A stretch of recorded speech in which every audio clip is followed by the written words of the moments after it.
Hi, Maddie. How are you doing on this lovely Wednesday afternoon? Hi, Cole. And how are you doing as well?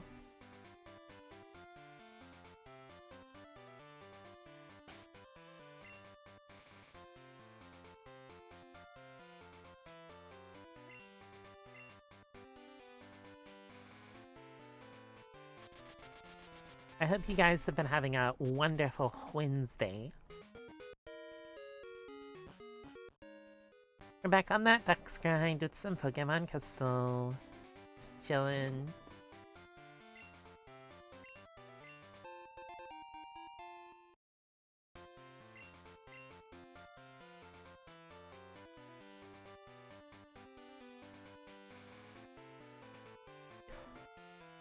Also, I think they just like completely dropped out of nowhere Mewtwo with their 2 Mega Stands into ZA. I still haven't had a chance to download it because I was stupid stinky job all day.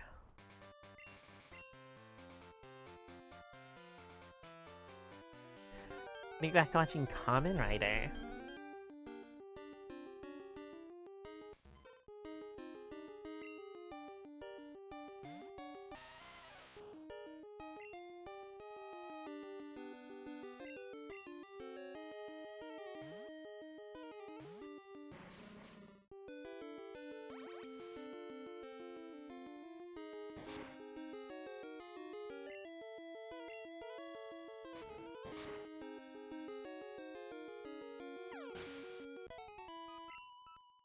See, Tokusatsu series are really interesting to me because, like, almost everything that people call, like, anime tropes, like calling out your attacks and, you know, like, the transformations and all that stuff, a lot of that stuff actually really goes back to Tokusatsu shows for the most part.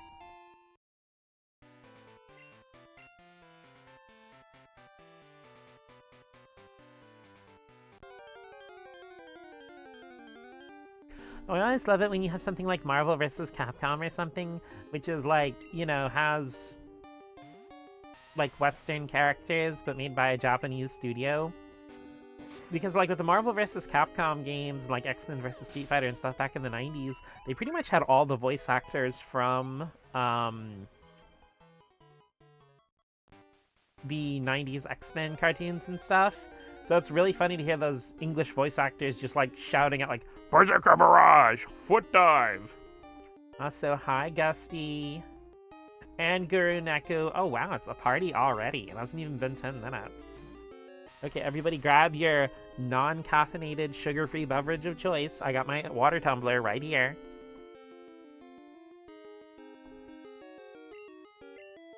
Take a big sippy. Oh, Poliwag!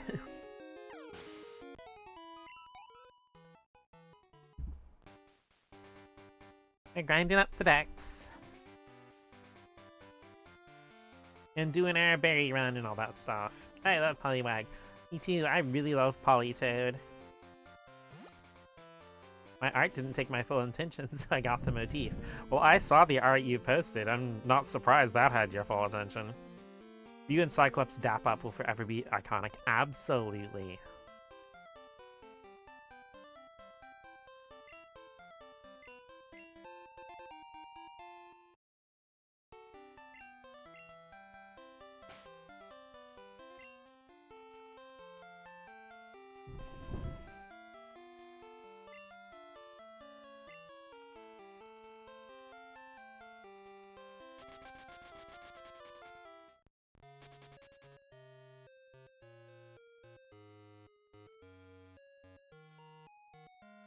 Sorry they made me an hour late. I'm not surprised.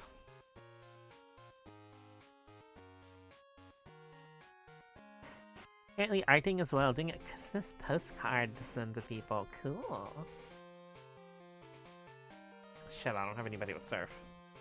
Art party! Honestly, I think besides maybe Cole, everybody literally in this stream right now is like an art drawer.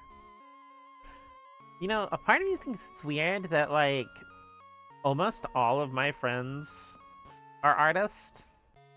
But then again, I guess it's also kind of not weird, because it does make sense for creative people to just kind of group around each other.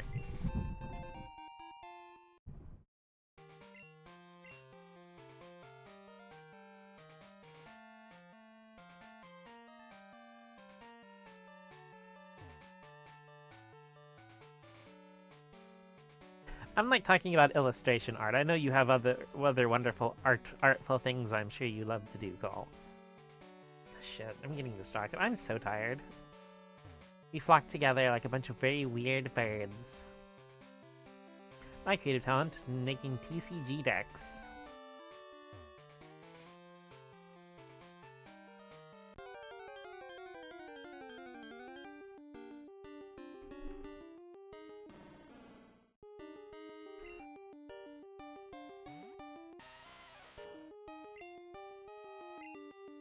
I love TCGs, but they're just like...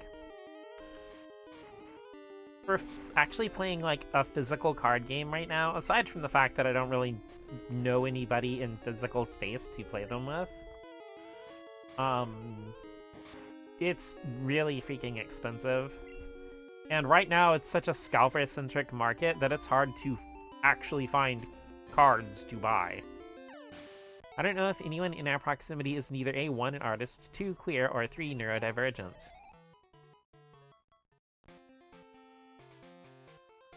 I mean, almost everybody that I know is at least 2. I don't think I can even think of a person I know who's not at least 1.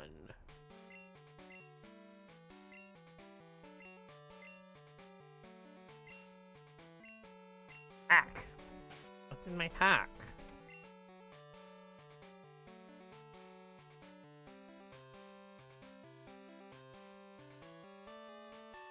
Oh. I didn't put away my apricorns from last time I played. Gosh, what am I doing?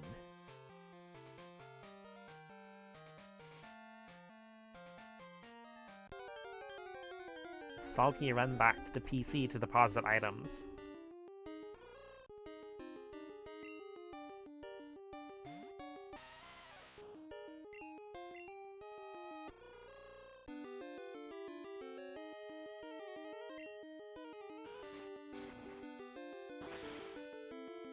You know, it's crazy to me, like with modern Pokemon games, how few rock-type moves there still are.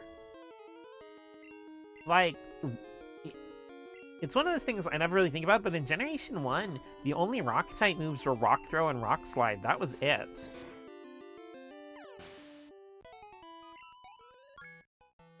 Odd one out, because I don't think I'm neurodivergent.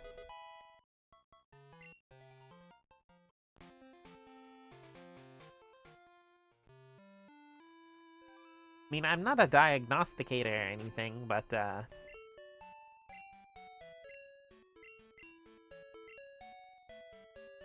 Gen 1 was the barest of bones, wasn't it?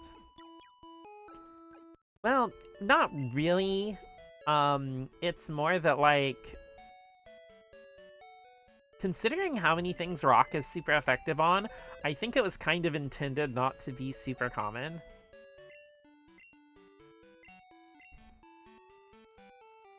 The autism fairy is always lurking around the corner. So what? I'm still a rock type. I got my rock moves, and they won't hit you tonight. That's right. Accuracy of 55.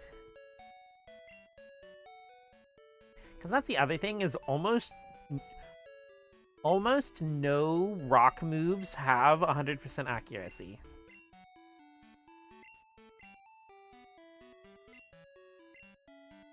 It was worse in Gen 1 because I think Rock Throw now has an accuracy of like 75, but it was like 65 in Gen 1. Does it tell you on here? I don't remember if it actually tells you the power and stuff. I know in Gen 1 it doesn't tell you the power or accuracy of moves. Like, it actually tells you the power, but not the accuracy. I guess that was a Gen 3 thing. I actually tweeted about this on Blue Sky, but you do have to remember, like, Generation 1 and especially Gen 2 were like pushing the bleeding edge of what the Game Boy could do, because I mean they managed to get more or less like an open world RPG with over 100 party members, PvP, and like an entire elemental system and all this stuff like crammed into, like, keep in mind, the original Pokemon games aren't even a whole megabyte.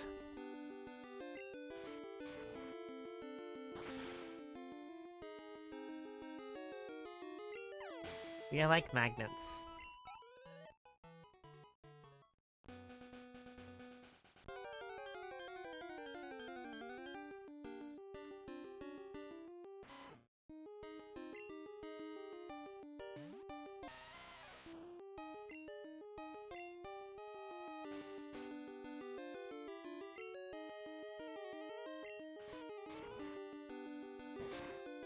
I am fighting tooth and nail to not make a magnets how do they work joke.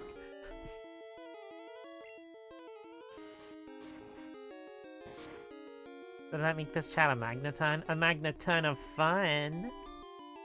I'm making a heart shape with my hands, but you can't see it. Please imagine it.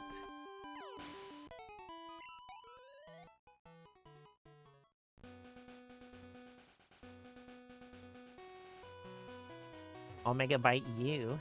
They scissor each other? Only if you trade them with a metal coat.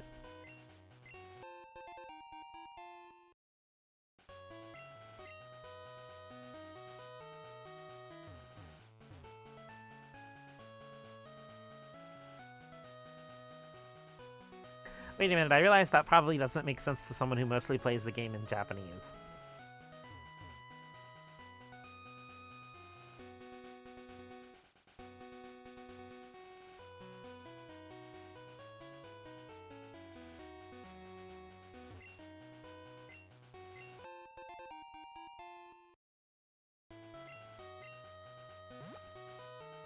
They do it under a metal coat instead of covers.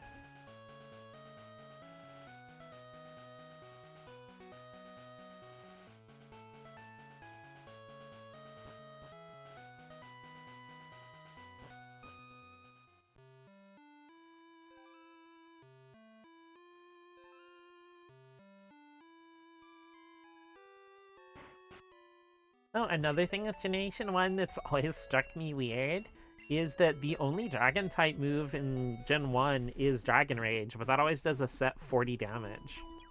So, like, the dragon part of the type chart is just completely unused defensively in Gen 1. It's programmed in the game for, like, dragon to be super effective on itself. Honestly, I think dragon's almost a completely wasted type, because it only interacts with itself offensively. And is, you know, fairy's immune to it. But it, like, only interacts with dragon, fairy, and steel. Because fairy's immune, steel resists it, and then dragon's weak to dragon. Shit, I don't even get that surf. Oog.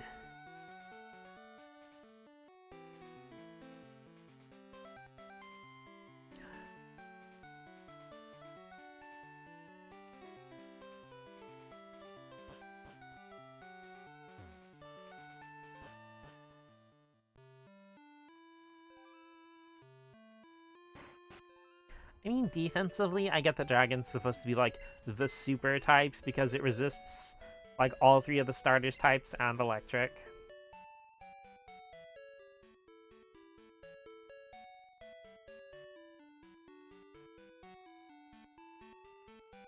But I feel like that's less effective when almost every water type in existence can learn, like, Ice Beam and Blizzard.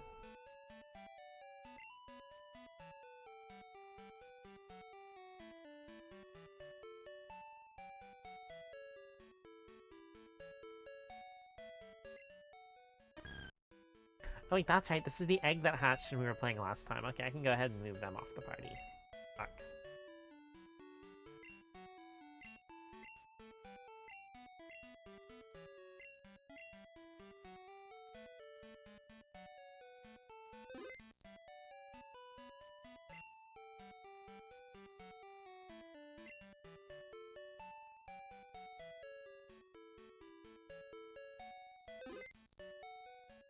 Guess she can be with her mama. Hey, talking about Poliwag, we actually fully evolved our Poliwag all the way up into a Polygrath last stream, Gusty. Or last time I streamed Pokemon.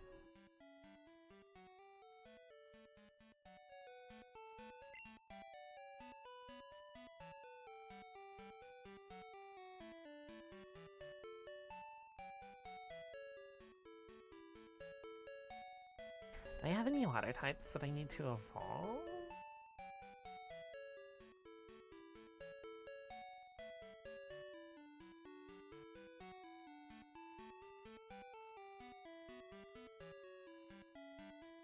I kind of use my steel type Pokemon. I think they're pretty neat. I mean, my favorite Pokemon is a steel type, which is Wow.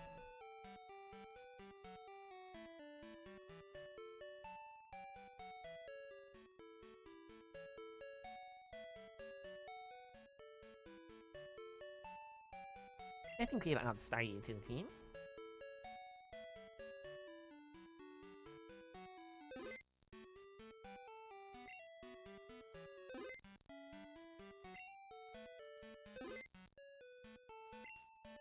Yeah, there are a lot of steel types I really like. I love Steelix, I love Sizer, or Scizor, or however you want to pronounce it. Of course, Mawile is my favorite Pokemon. I also really like Excadrill.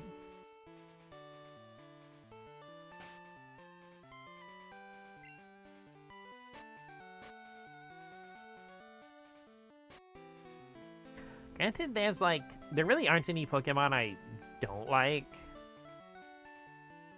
Some of them, you know, like Electivire, I'm not fond of it being Electivuzz's evolved form, but I don't, like, hate it or anything.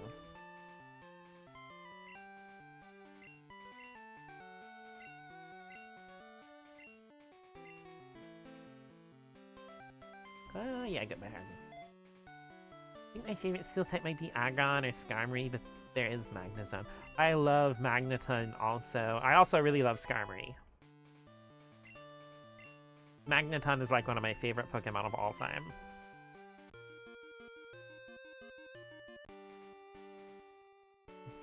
Damn it, I didn't bring a Pokemon with Cut. Oh, I'm doing great tonight, you guys. This is like 10 out of 10. Fantastic. Ah.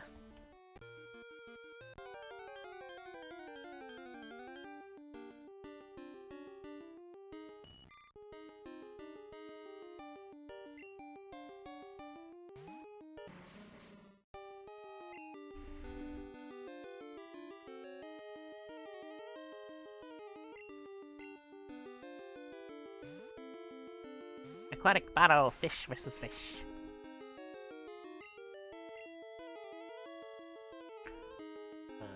Surf, I guess? Help, I didn't think this through.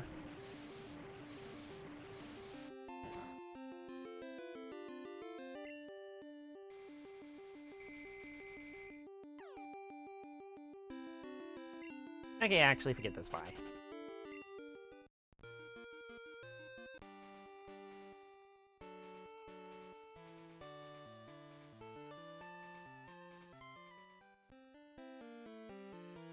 Go to the PC, get a Pokemon that has cuts. That's what we're doing.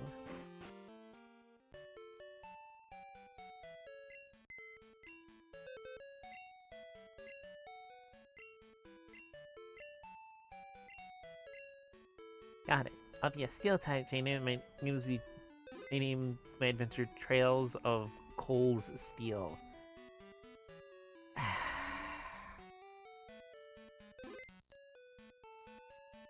You see, I'm mad because that's actually really good.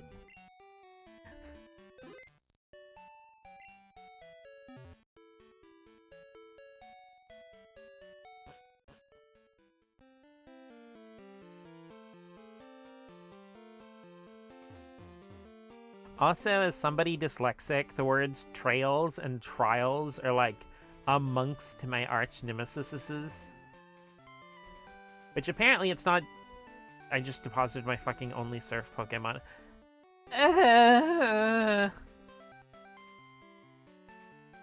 These apricorns are ruining my life.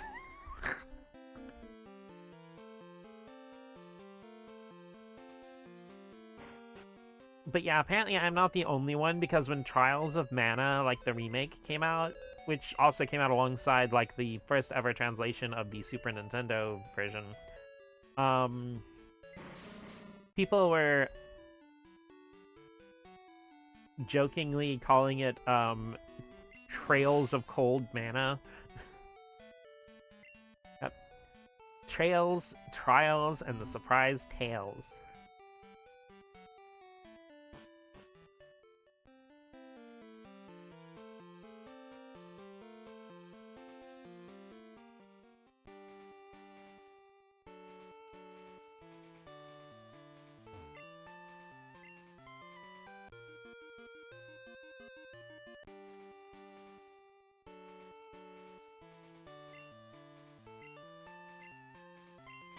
I did it, guys! After 15 attempts, I actually came over to these Apricorns. I don't think I miss HMs.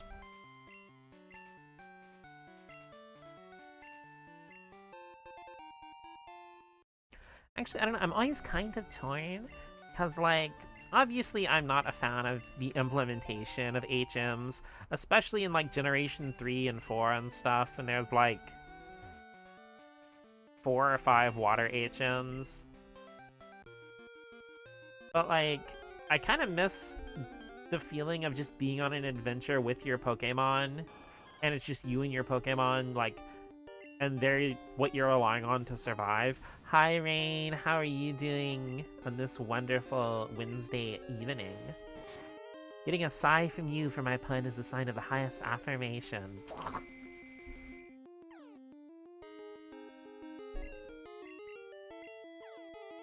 You pecan, do it! Yeah! Lurking, don't mind me. Lurking in the rain.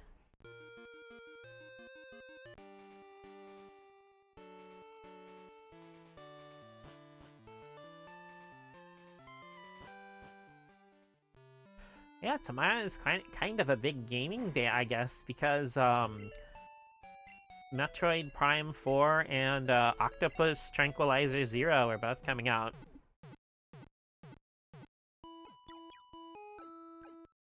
I am glad that Octopath Traveler Zero is actually launching simultaneously.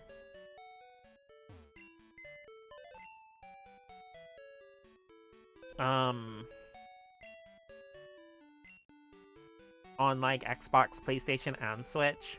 Because the other two Octopath games had like really weird releases. See, my name changed success, however, due to anti-trans executive order, I can't change gender marker yet.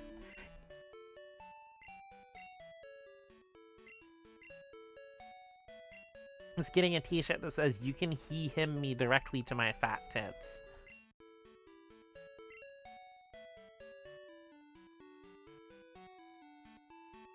But, like, Octopath 1 launched as a Switch exclusive. It got ported to PC, and then, it got ported to Google Stadia. And for a few years, it was only on PC and Stadia until it randomly just came out digital only for Xbox one day.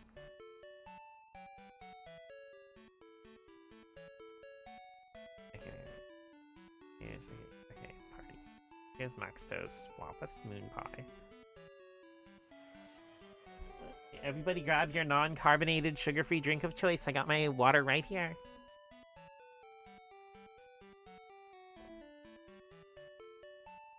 We sippin'. Okay, let's go grab malted.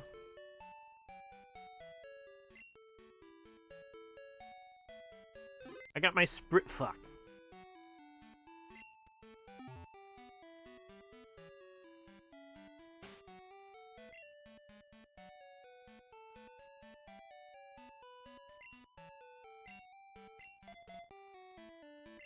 Yeah, and Octopath 1, like I said, randomly dropped for Xbox.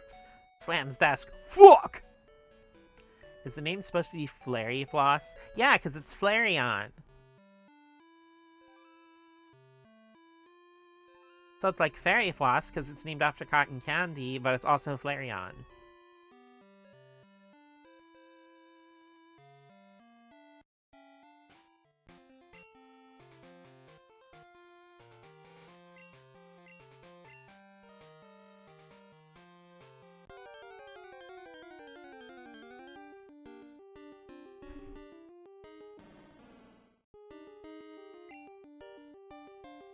But with Octopath 2, because keep in mind, when Octopath 2 came out,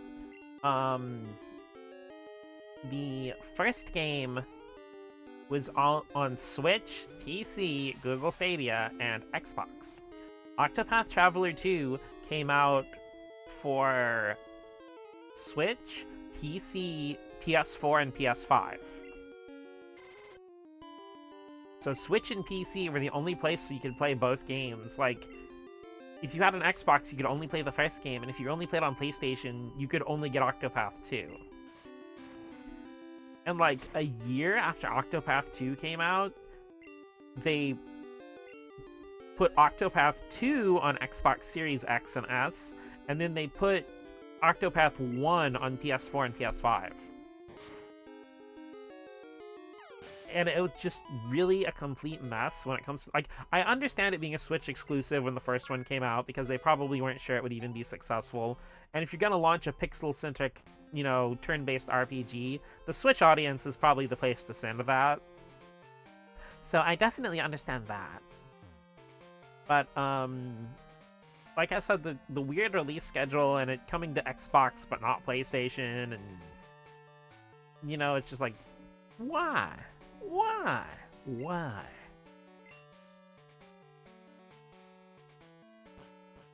I don't get it. Explain the history of the automobile.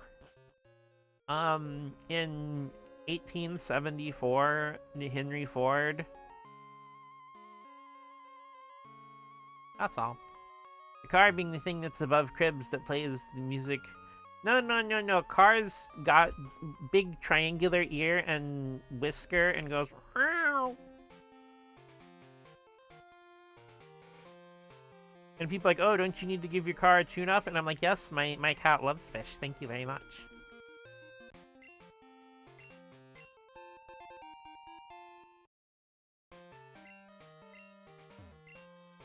Please pick up car? Car.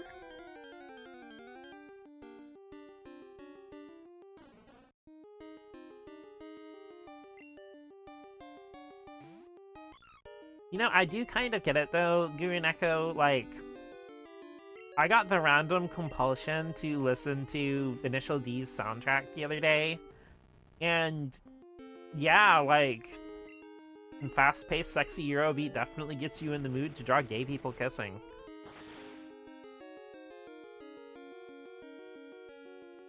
Gas, I'm gonna step on the gas.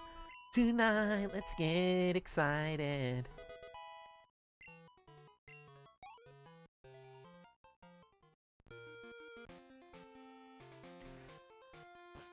Well, that's the thing is, like, ever since you pointed it out, I can't help but notice that every time, like, every other song, like, you know, this is a, basically a shonen kind of thing about, you know, where racing cars is the combat, and then, like, all of the songs are like, yo, let's go to the nightclub and then go home together and bang.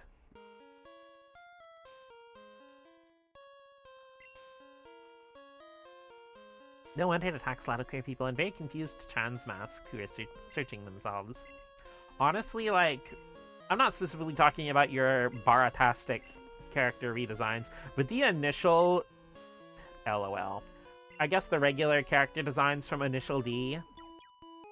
Some of them carry some real trans mask energy.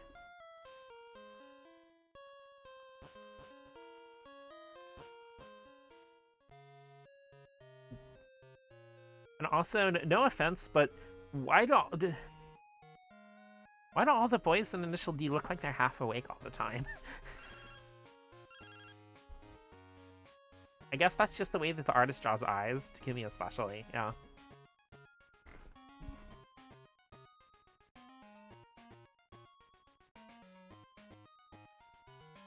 Our enthusiasts need to afford to focus. The femboy flavor.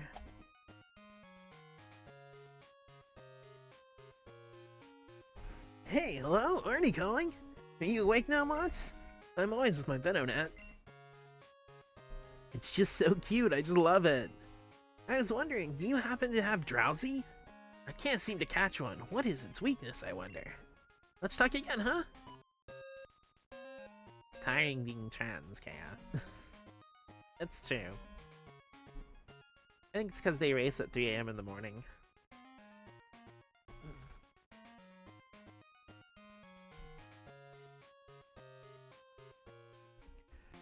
Love me some good old barely awake femboys running across Japanese mountain roads at 3 a.m.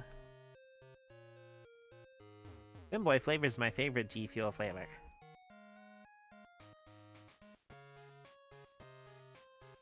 Man, I feel you're a trans man, you have to practice to beat your rival.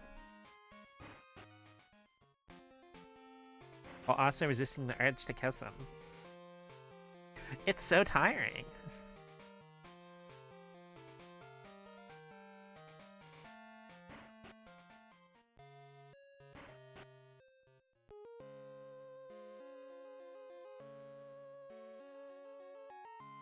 Well, that and being trans mask, you get to deal with, like, the natural testosterone irritability and having periods. Like, I could never.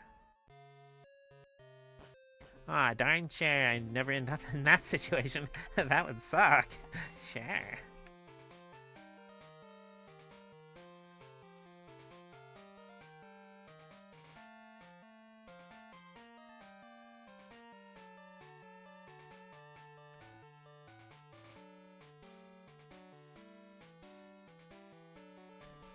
Never thought of that. Fuck!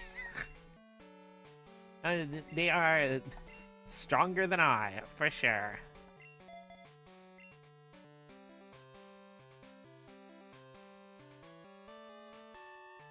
I mean, I kinda can't in a way, but a redacted can dream.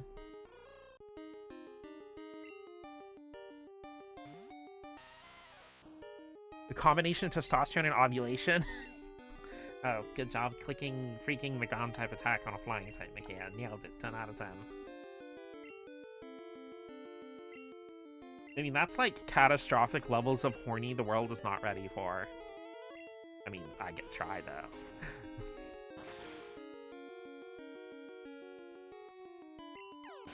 Postovulation explosion beam smash! Entered during a time. Hi, Dizzy. How are you doing today, LD? The classic propping up your tablet with a wooden drawer or something. I mean, trans mask x trans femme is always a wonderful relationship dynamic. Besides, you even get like a really good light novel title. Like, you know, I accidentally got my boyfriend pregnant or something. It's the horny and rage. Like, the mood swings would be the worst. Yeah. I would imagine. Like, babe, do you want some chocolate? No, I want war. Chocolate wouldn't be good, though. Accidentally, okay.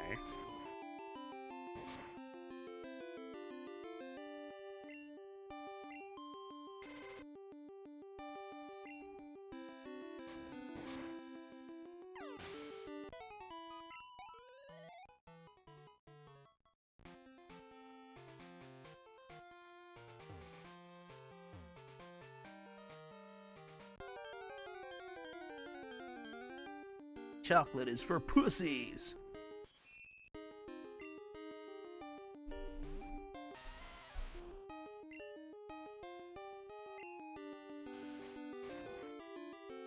That's how you get an infection. Ew. Ow. Ow. Ow.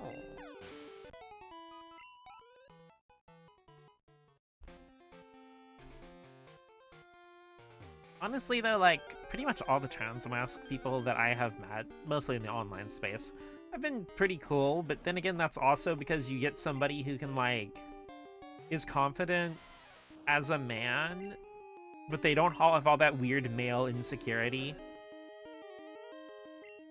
Because, you know, they already did a trial run of Girl and, like, didn't decide to renew. I've met some trans masks who refuse anything feminine. I mean, I guess I could see that, too. I guess I'm used to more like guys like Rowan and stuff. Like, he's really just chill about everything. And also very kissable, but don't tell him I said that.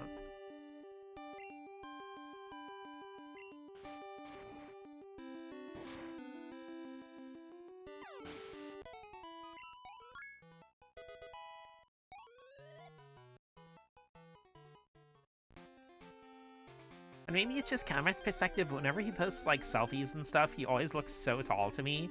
And I think he mentioned in like one of Hex Cheese streams once that he's like 5'3" or something, and I'm like, okay, short king. Like, this must be how Android 18 felt about Krillin.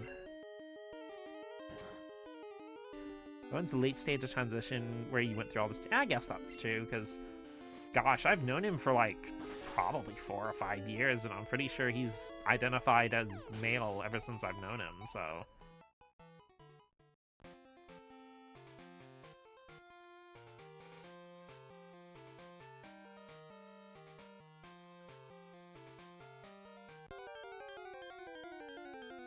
But then again, like, for me, I guess I'm about 50-50 because, like, it's weird when before I knew I was a girl, I was really, like, I hated having any kind of, like, anything traditionally masculine applied to me. I'm sorry, Guru, but, like, I hated cars and people trying to talk to me about them like I'd know something about them or something. And, like, I always hated having, like, any hair growing on my face or anything like that. And that's just before I even knew, so it's just, like, I just hated all that stuff, and, like, I didn't even want to look at it from other people or think about it. But it's like, once I realized that, like, masculinity doesn't have to apply to me, I can appreciate the positive elements, and I do find, like, more, I have found it, give me just a minute. I've been able to find, like, masculinity in other people more attractive than I used to. Because I used to, like, never want anything to do with it or anything like that at all. Especially because, like, the few interactions I ever had with, like, my mom's, family, like, her brother, like, her younger brother or whatever. They were always trying to, like, oh, like, talking about cars and sports and shit like that, and I'm like, I don't care. Transitioning is like a second puberty in many ways. Makes sense you'd reject things that remind you of your past. That's true.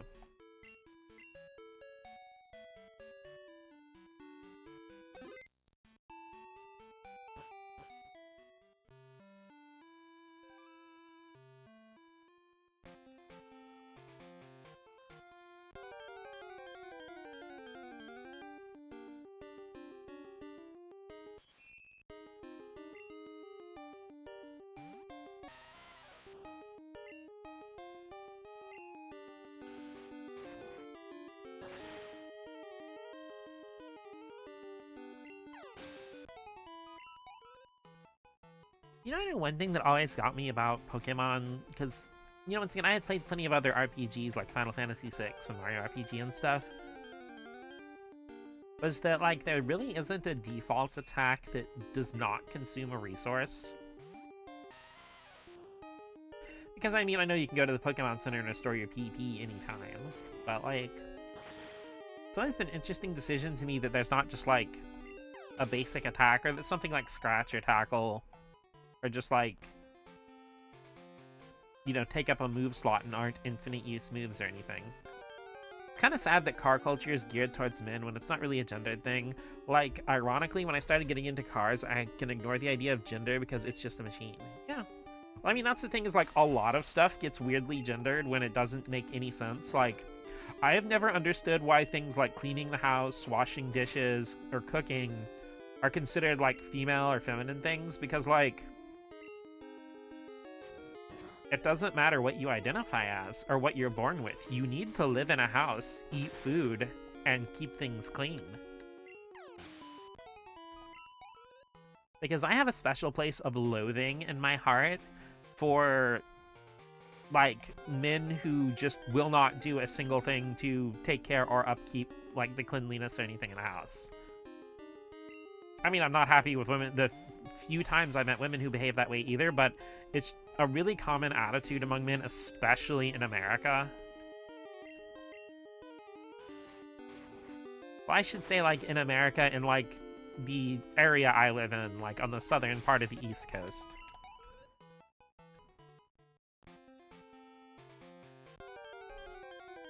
Because I've brought this up before, but, it's like, obviously, you know, this has been this way since, like, at least probably the 70s or 80s, but I know it was definitely a well-entrenched thing when I was younger, is that, you know, if you have two parents, both of them are gonna have to have full-time jobs just to be able to afford to survive. But then, like, the woman and only the woman is still expected to take care of all the house stuff, on top of also working a full job. So you have one person in the relationship who comes home after working, you know, 8 to 10 hours and sits down, and the other person who comes home 8 to 10 hours and then spends the rest of the day doing more work.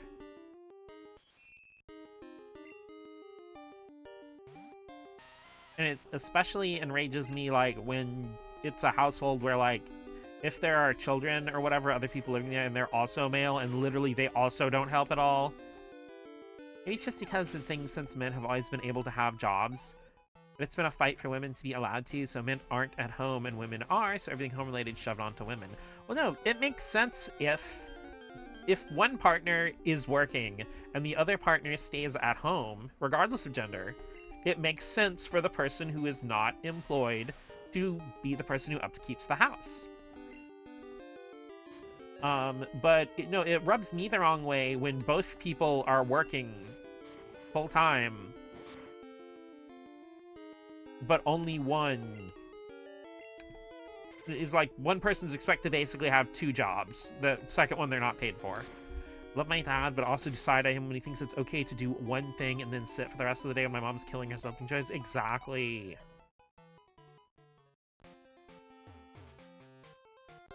Because I'm not saying he has to do everything, or, you know, if he does have a more strenuous job, I understand him not doing as much. But do something. Don't put everything onto one person.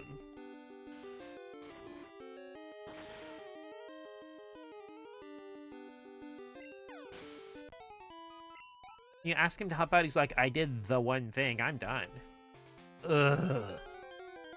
My current situation, my dad's been out of a job for a full year and he has done less than I do in a day.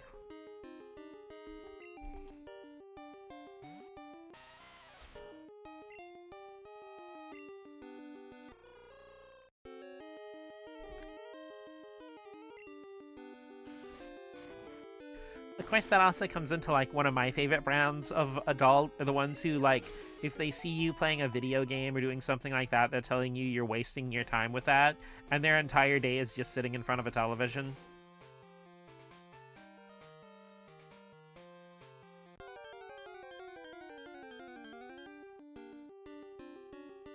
And once again, there's nothing wrong with watching shows or watching stuff. I'm just saying, like,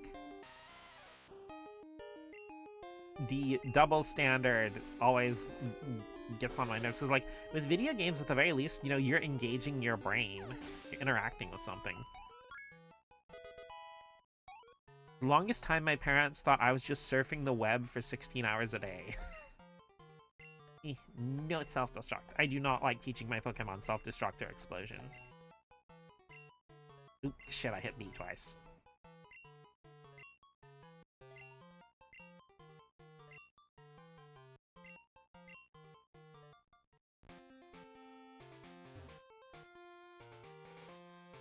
Because, I mean, Aldi, you've been drawing as long as I've known you. Legalize self-destruction. Well, I mean, what are they gonna do after you self-destruct? Arrest you? No, I don't self-destruct physically, only mentally.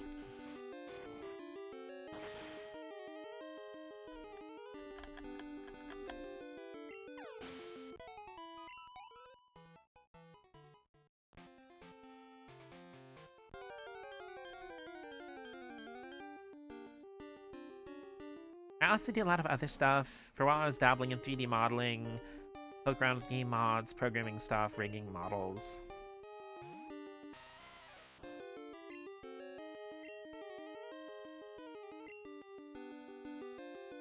LT, every once in a while I just randomly forget that you're just one of those people who's kind of good at everything they do.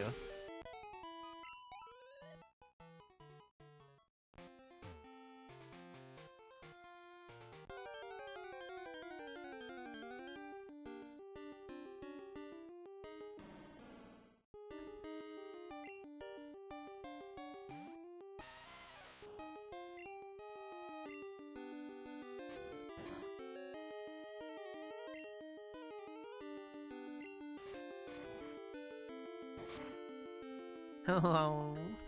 Just have steel determination, and I want to put my OCs and things and make a moving LD.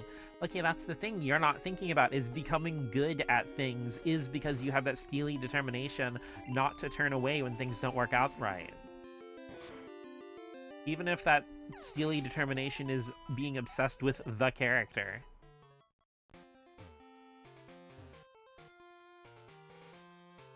I legitimately fucked up my sleep schedule doing little doodles of characters from my manga. Which ended up turning into like a bunch of random lore stuff that I wrote down, and then it was 4 a.m. and I had to be at work at or up for work at 7:30. Oops. Seeing a Stardew post and wanting to put trick in Stardew now. Determination doesn't overwrite skill.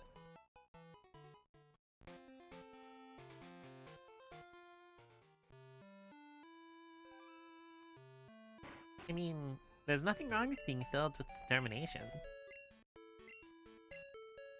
AI will never replicate our obsession over a single character, and it pushes our drive to improve. It's like that one tweet I remember, and I unfortunately don't remember who put it out, but it's like, a computer could never create true art because a computer is incapable of being horny.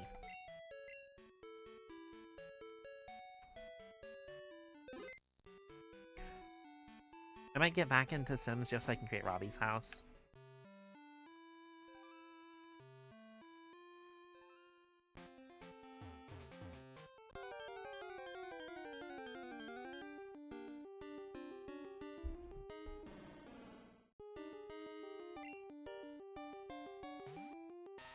You know, I'm not really too sure about this, Guru. Like, there's nothing wrong with you doing that. I'm just saying, like, is Sims popular at all in Japan? I feel like a lot of games published by EA don't get marketed very well over there. I don't know if non-horny art exists. I feel like they're all in denial. I mean, even if you're not horny for sex, you know, it could just be like... It's the same kind of energy as horniness, just for different things. Like, you know, Akira Toriyama's constant, intricate drawing of actually plausible fantasy machines. We didn't get that hot Lucifer statue because the artist was chaste. You know, it's like when you've been running around outside and you're kind of thirsty, but soda or juice won't do. Like, you've got to, like, you're horny for water. You just got to have that right now. And, you know, like, that same kind of energy, that same kind of, like, hyper-fixated obsessiveness. But I mean, you're a pervert, but you're a pervert for machinery or something. Exactly.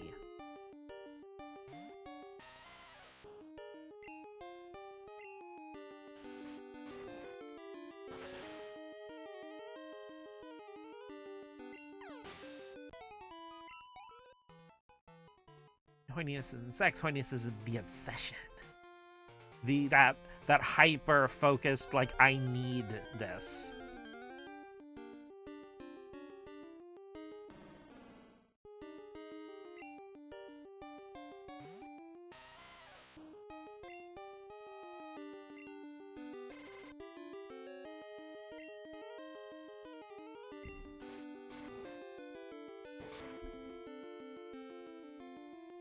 Yuri, or not Yuri, I meant like games by EA, like The Sims and stuff, because I know like Japan kind of has a roulette with Western developed games. I know like Crash Bandicoot and Donkey Kong Country, or Super Donkey Kong, like had a pretty good run, and I know Minecraft is really big in Japan, but I don't know if The Sims ever really got much out there, but I also don't really pay attention to The Sims that much. I mean, I'm sure it was published over there, but... Oh no, Yuri is definitely marketed in Japan. Trust me, I know. That's something I keep up with. Me wanting to get lost into an RPG world, so I look up 5 million wiki pages. Hello, it's me, Alan. My tangle is looking stronger, exactly as I calculated. By the way, a wild spinnerack escaped on me yesterday. A computational error on my part. See you later. Tomodachi Life is kind of like The Sims. They should make an anime-style Sims. I had never stopped playing it. They kind of sort of did that with My Sims on the Wii. And their own versions, just by some Western games. I know there's a lot of like convergent evolution stuff where like there's a Japanese idea for a game and like someone in America came up with a similar thing. But the Japanese version usually has better art and gameplay. The My Sims. Because I don't remember it exactly, but interestingly, I think double check this because I'm not 100% sure. I need to look it up. But I think the character designer for My Sims was actually like half Japanese and half American, living in the US, working for EA, like with art and design and stuff like that. And she would actually do little doodles of like herself and like, you know, some people like her friends and stuff. And it was pretty much in that style. And, you know, someone commented that, oh, that'd be perfect for a game. And they ended up landing on the My Sims series. They actually remastered them for a Switch. I think the original and My Sims Kingdom are in like a bundle pack for Switch. But let me double check. Let's look up the article. Live Wikipedia look uppering. Right now on Steam. Because I know there was a big article about it in Nintendo Power. Oh shit, I forgot to type in -AI. Give me a moment, I have to scroll through 5 pages before I can find a real web page.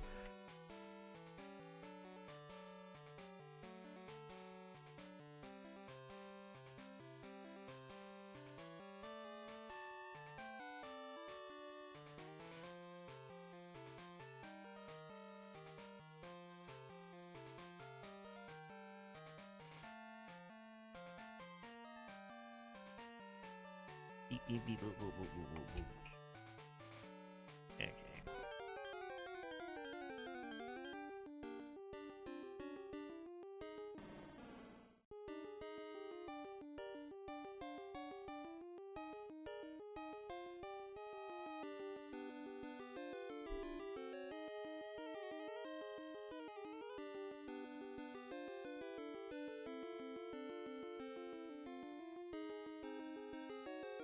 Trying to find it, but it's like not coming up.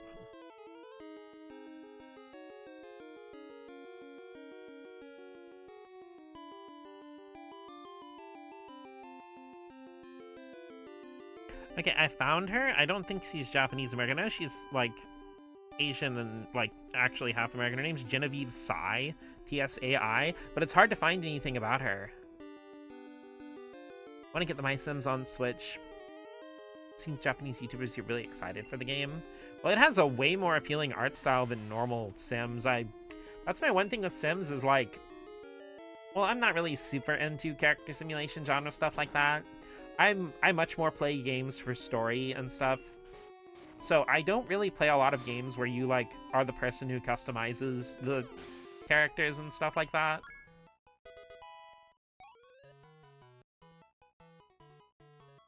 Well, apparently she also worked on Sly Cooper, the first Sly Cooper, and she did some art stuff for the Spyro Reignited trilogy.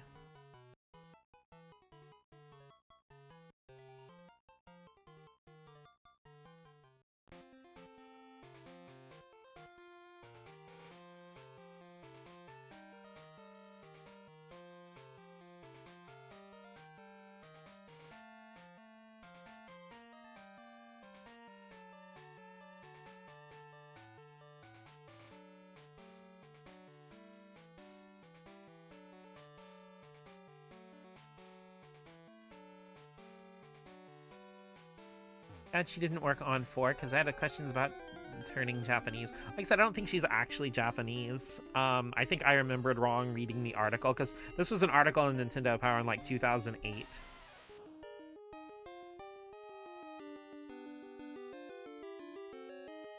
Wait a minute. Okay, I think I mixed things up. Give me a sec.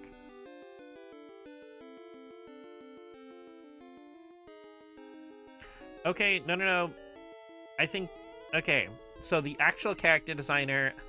I'm sorry, freaking non-Japanese video games, ironically, are not... Like, people who work on Western games are not documented very well on the English internet. Because, like, okay, Imi Toyonaga is the My Sims concept artist.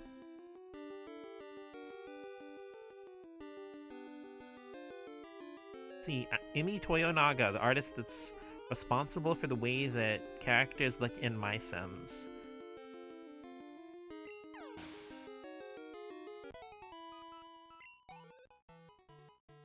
Though Genevieve Tsai did do some art design and stuff for the series also, apparently.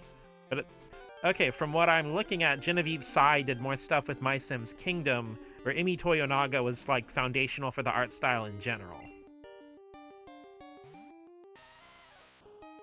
At least that's what I'm getting from the different wikis and stuff, though this wiki slowly became impossible to read because 60% of the page is covered in ads. Also, a turning Japanese title. Okay, like, in a fucking video game released in, like, the 2010s, that's fucking insane. Who thought that'd be okay?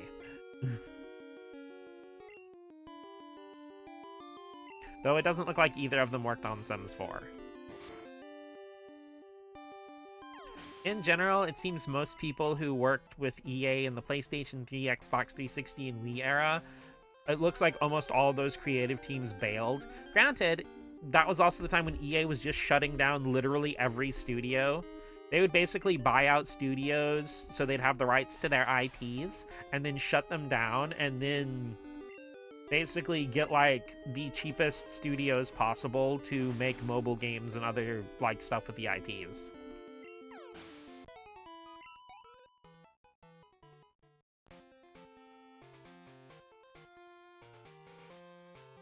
I bet they still lasted because he remembers seeing me read that and not saying a word, immediately turn off the PlayStation. Oh, shit. Also, hey, let's do some Pokemon TCG Pocket Pulls. I like to Pokemon while I Pokemon my Pokemon. But again, like, okay, if that had been an American game from, like, the late 80s or early 90s, I'd be like, okay, that's kind of gross, but, you know, like, weird shit like that could kind of fly back then. But no, in a game released in, like, what, 2015, 2016, that is... bruh.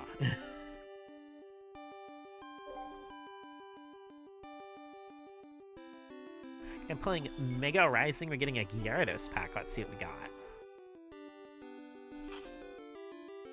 Got Furfrou, Roly-Poly, Zigzagoon, Ferroseed, and another Furfrou.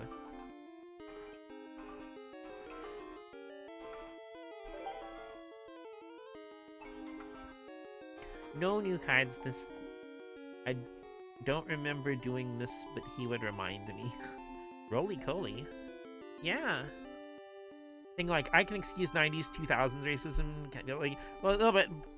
Even by the late 2000s, like, that shit was not cool. Like, it wasn't cool, like, even in the 90s, people stood against that shit, but, you know, it got casually thrown around in every direction.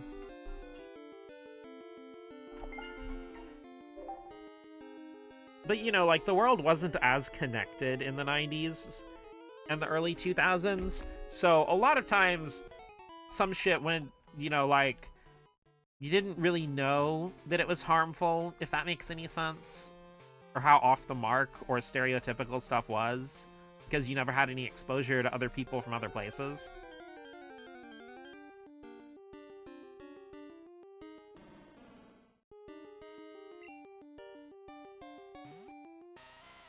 Can't be helped, like it's bad, but it couldn't be helped. Well, again, it's like... when you just don't ever have any exposure to other people, you just don't know better. Like, ignorance I can forgive.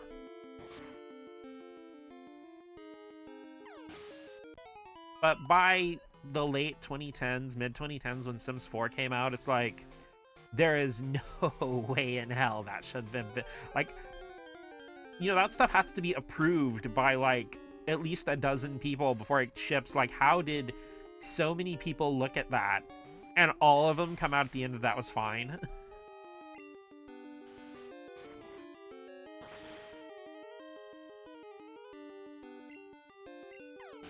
Because, you know, like, by then, you know, like, there were already consultants and stuff that were available by the end of the 2000s, you know, where you could run that by people and be like, oh no, that seems okay to, you know, America or whatever, but that's not gonna fly here or there, or, you know. Or that's a stereotype, even though you probably don't think of it that way. You know, high-ente.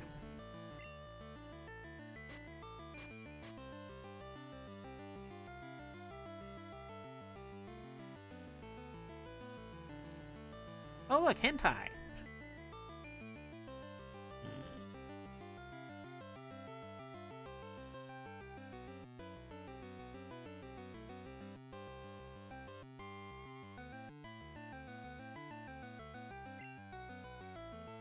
Behold the power of my heavy balls.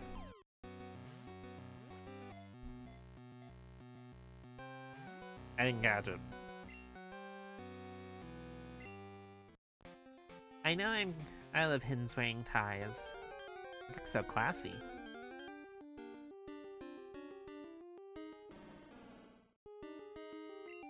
You know, long ago when I was surfing the internet and was definitely old enough to be looking at this stuff, there was a like site that had scans of like hentai dojin, and their mascot was like a chicken with like a business tie on. It how I laughed at your heavy ball joke.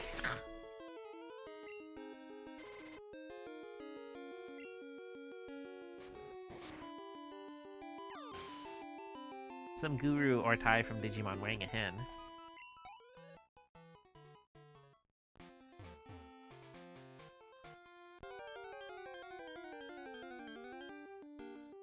I mean, the thing is, like, hentai is interesting because it was co-opted as a word for, like, porn, usually illustrated or animated porn for English speakers, but, like, in Japanese, it just mostly means, like, weird. So a lot of times, like, an anime girl screaming, hentai! When someone's, like, perving on her, it's just, like, kind of like, you weirdo, or, like, you creep. Because I know there's a, manga called Hentai Kamen, and, like, a lot of people in America thought it was weird that they were, like, putting a hentai manga in, like, a regular manga magazine. But, like, it's not about porn, it's just about a dude who's a weirdo.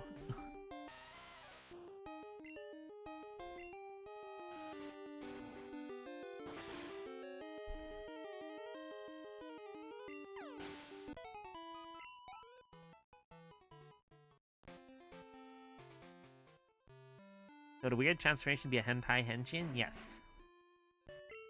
Hentai can also mean pervert. Do say it towards people who are horny sometimes. I know, I'm just saying, like, it's not exactly the only definition. Or rather, it's not the main definition you'd think about. You also use HE, which is more straightforward. I know.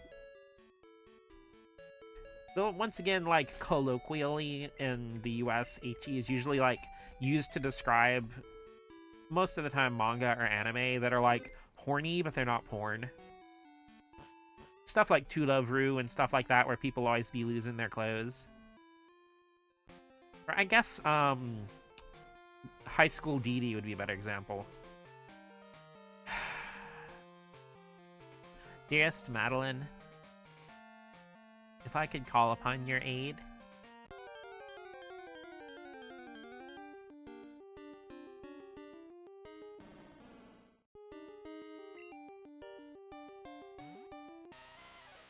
Pervert's kind of similar in a way, because it isn't only for horny people, but yeah, it's like the colloquialism eventually shifts the definition. Just a sec.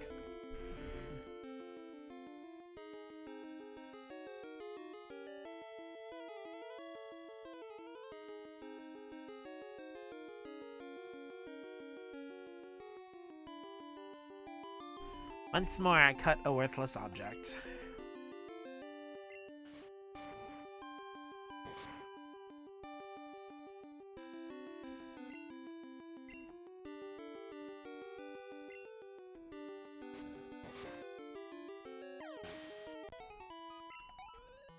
You know, the worst thing about these bots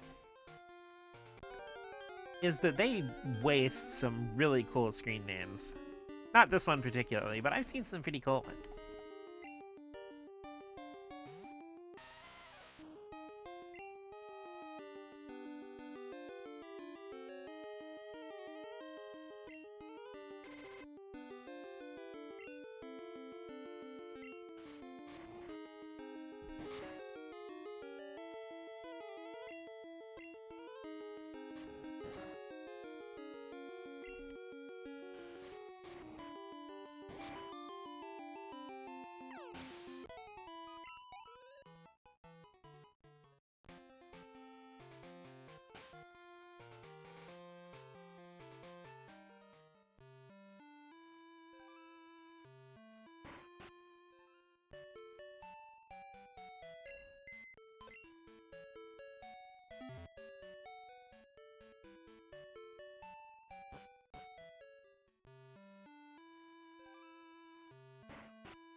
Hey, Wapist is close to evolving.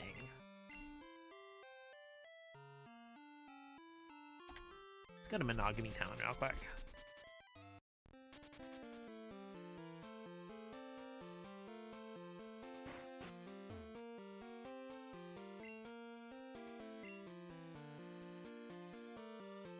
Ah, there we go. Drop 50 cents.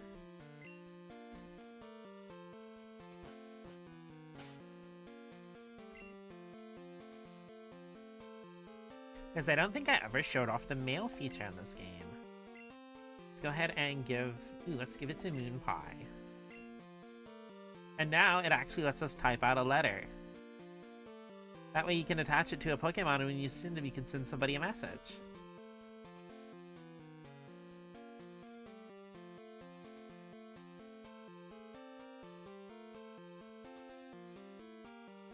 And it'll let you type literally anything.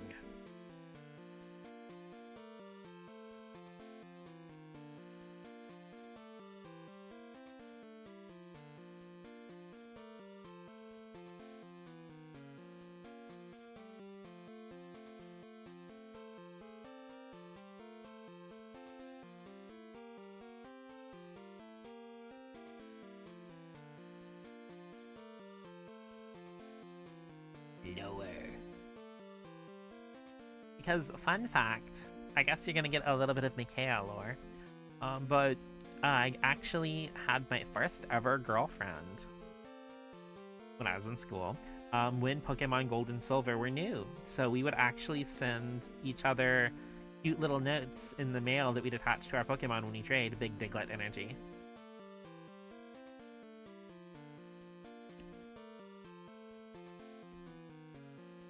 Biglet. I mean, Diglett's already 8 inches. That's more than enough.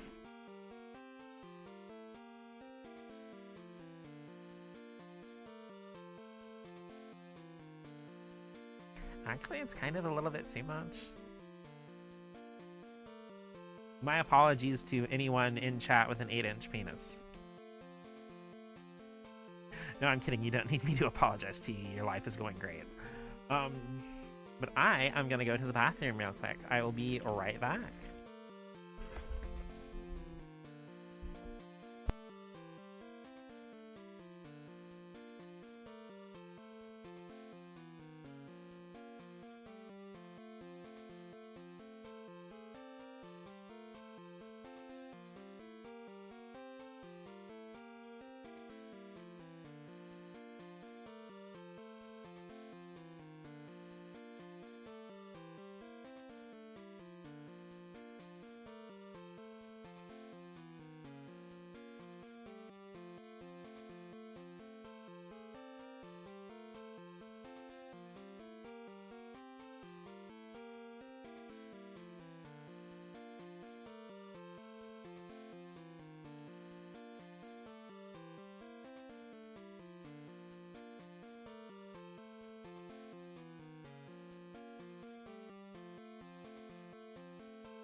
Hi, cuties. I'm back. God damn it, I just imagined a tanned, muscular man being underground.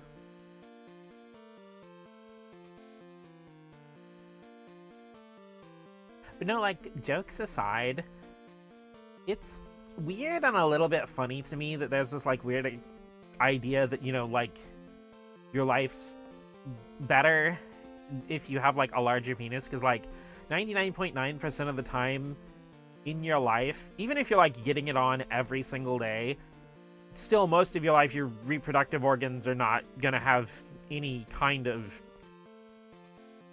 any relation to anything you're doing. You know, it's not like, you know, it's like, oh, there goes 8.5-inch Paul, you know, like he got a raise today. And then, like, you know, it's also the weird assumption that, like,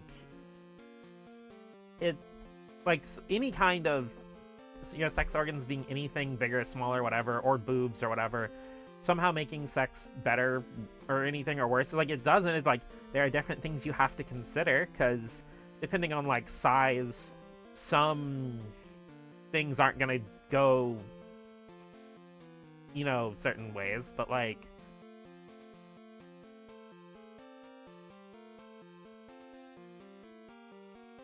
you can use it as a poker stick and jump your way out of bad situations. Boing, boing, boing, boing, boing. Literally bouncing on it.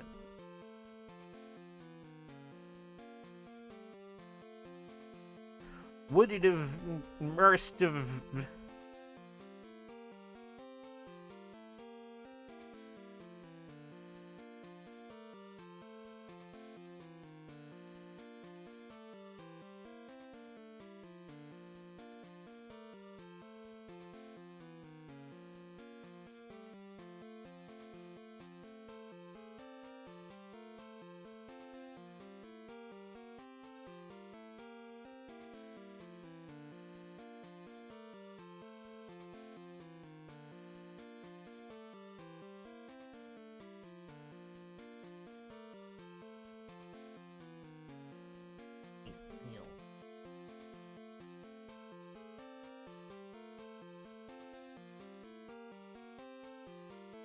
One thing that does mess me up, like, I actually kind of do like that a lot of older games just have the alphabet in alphabetical order.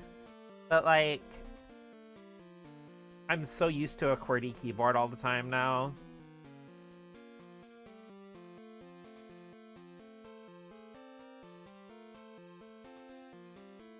There it is. There we go, 100% honest to teeth. I'm sure there's a lot of people who like the 2 so bigger equals better is a weird concept. Yeah. I just want a comfortable size. Does being 8 foot tall have to do with fitting? Well, you can't fit inside doors or in small cars. It's really inconvenient. I wrote the 100% absolute truth that my chat is the cutest cuties.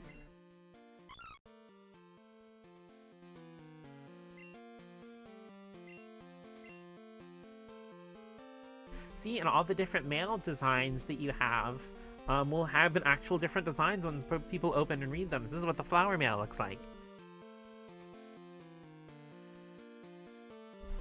And it's like, it's not about bigger or smaller or average or being better. It's just like, some sizes are just gonna fit some other people better. It's like, I had a friend who I used to work with who was like, okay, first of all, to preface this, we'd known each other for, like, already about 8 years. You live in Japan, you have to shrimp all the time. Oh. Like, we've known each other for, like, 8 years, so it's not random that we were suddenly talking about, like, dicks or something. But, you know, like, he was worried because he was more, like, on the average size end of things. And he's like, and I remember talking to him, and I'm like, dude, you do know, like, the average size vagina is about, like, 4 to 6 inches also, right? And he's like, what? Like, did you just think, like, every pussy was, like, 8 inches deep or something? And I'm like, why would that be the case. Because, you know, like, generally, like, the vaginal canals and penis length are roughly gonna be around the same average. And he's like, really? And I just, like, well, that also gets to the thing that I have brought up numerous times before, just how bad sex education is. Because, like, it's not just, you know, oh, it's not just, like, people think sex education, like, oh, you know, you're gonna have, you know, students watching porn in class. I'm like, no, even if you never have sex one single time in your whole life, like, if you're ace, you're just not into it, you still need to know how to take care of yourself. You still need to know how to take care of that stuff. You know, if a fluid of mysterious color or something is coming out, you need to know what's going on. Like, we all know that the pussy can unhinge like a snake and consume all sizes of penis.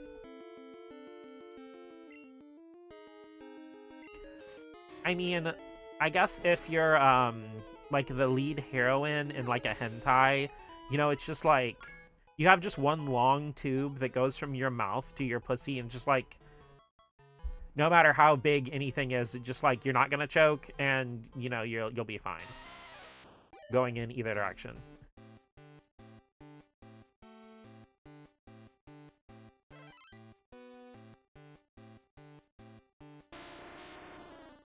Terrifying imagery.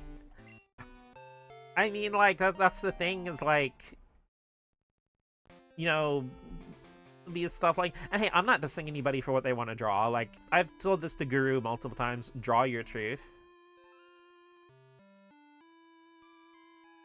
Kind of happen when horny, huh? It gets longer. Well, I mean, that's the thing, is like, pussies do be getting erections. That's not even a joke. That explains why I like lamias. Also, like, I don't know if you guys have ever heard the term NARBs before, or the no apparent reason boner, which is basically like when penis owners just like get a random full erection with no provocation, like not even horny. It just does that sometimes. Which like can unfortunately get like people thinking you're some kind of weird perv or something. Because, you know, like, yeah, the old no reason boner.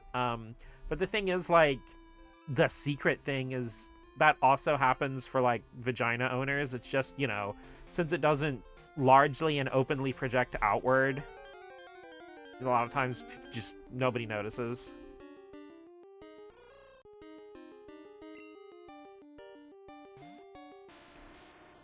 Lapis Ficulat, this... That just looks like a freaking Pharaoh Rocher with an arm.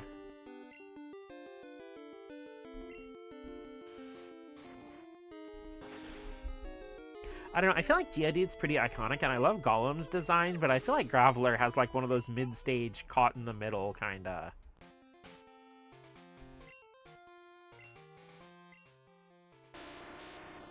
Like, I don't dislike Graveler or anything, but it's like...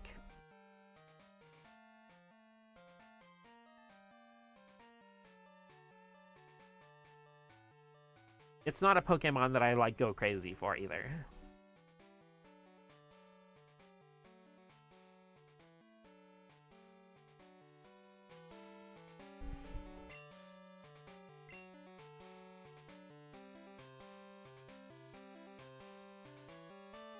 No reason bonus suck, because I promise I'm not getting in the mood out in the open.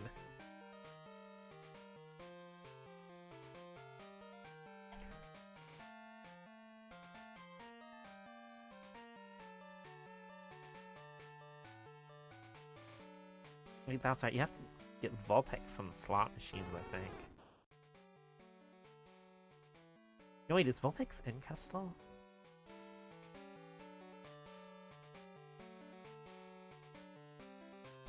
Well, again, Cole, it just comes down to, like, lack of sex education, because if, you know, anybody who does notice... First of all, if it's somebody who does know you, they're probably not gonna be, like, weird about it. If it's someone you're comfortable with. If it's somebody who doesn't know you, why are you looking at a random stranger's junk? But, you know, it's another thing is, like, I feel like someone who would think for any apparent reason would either be A, this has nothing to do with me, or B, like, if they have any knowledge of, like, just basic sex education, like, oh, it's probably just, like, an arm or whatever.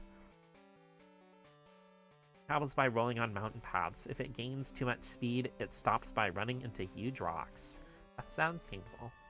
But then, like, I guess if you travel by rolling on mountain paths, you're prepared for that. Come on, Farfetch. Ooh, look at all these full pages.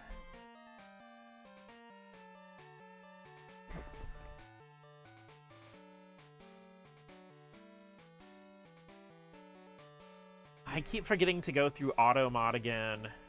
So back to what I was previously mentioning, a lot of men misunderstand arousal is only in penetration, which is why they think size is important. Yeah, that's another problem too, I think, is like, I don't think it's only men. I think a lot of people get stuck on the idea that, you know, sex is just about penetration.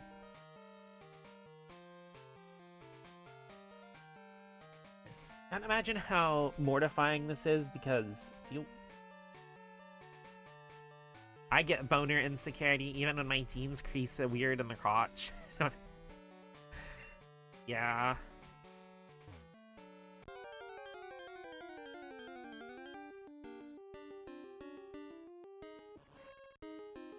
I still be out here training Graveler. I am. Almost barely paying attention.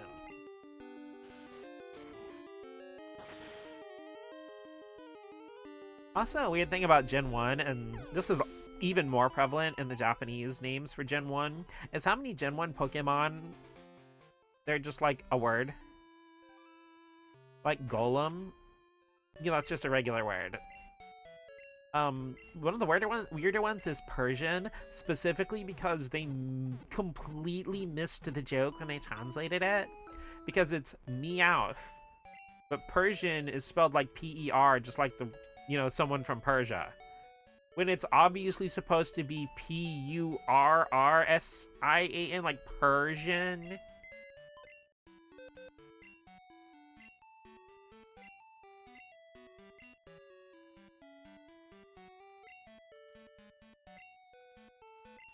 Wait, I actually have to take the mail off before I can use move Pokemon without mail?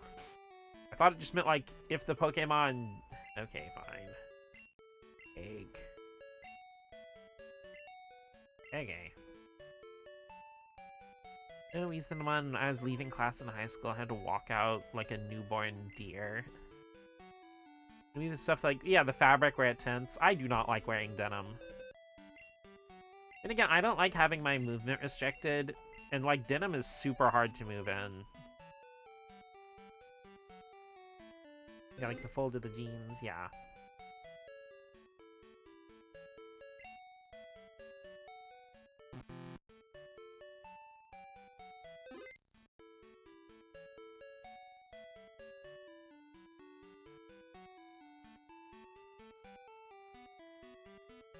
We got head of Monade. Have an Ariados? I don't remember if I caught a separate Ariados or not. Whatever. I don't think I have Lady on yet. So let's use Lady Mara.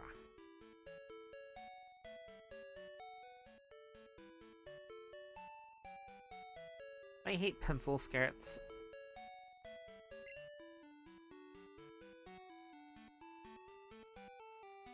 I am weirdly looking forward to wearing skirts one day.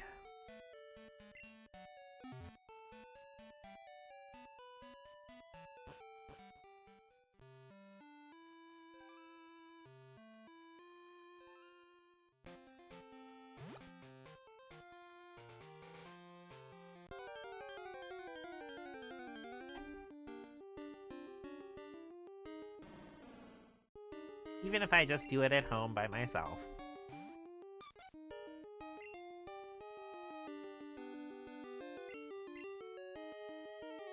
Though I'll probably get more like pleated flowy skirts.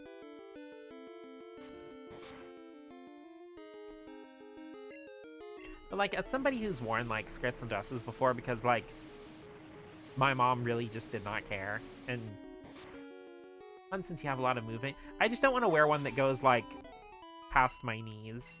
because I feel like that's really restrictive, and I don't like I don't really like wearing kimono or yukata or bathrobes either, because I don't like single piece garments, especially ones that are like open around the legs. I don't know why, I never have. But wearing like skirts that are like separate, like their pants and stuff, I feel like would be a lot of fun. Though I would probably be one of those people who just wears, like, black, like, shorts underneath it. You can always wear colored pencil skirts. Just a skirt made out of colored pencil. That just sounds like an enemy from, like, Paper Mario the Origami King.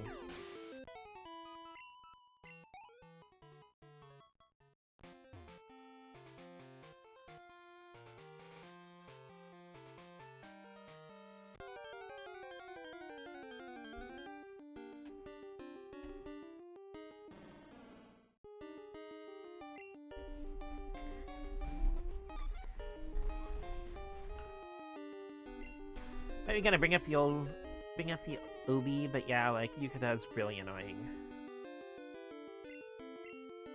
I've never had to, like, tie an Obi before, but it seems like a nightmare. It's not really tying it, but I think you know what I mean. Fold. I remember watching a whole process video on it once.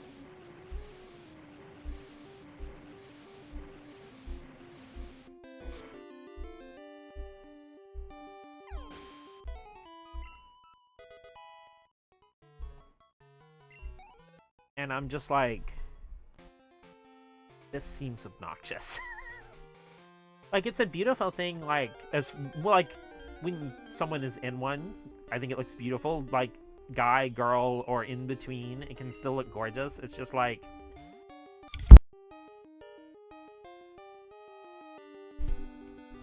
I dropped my mic.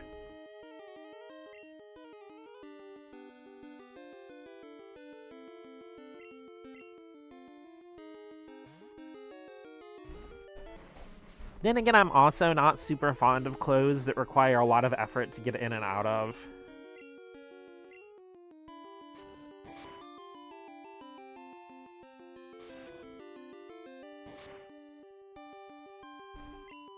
And, like, I'm not trying to TMI, but also as a person whose digestion can occasionally work on a roulette system, I don't want to have to fight to get out of my clothes in the bathroom. I remember I used to be on the corsets are restrictive movement. My mom brought up that the Obi functions as a corset and didn't have much problems with it, so I realized the corset movement is kind of dumb. Not to mention that you can feel the fabric in each movement. Not super fond of that kind of thing, honestly.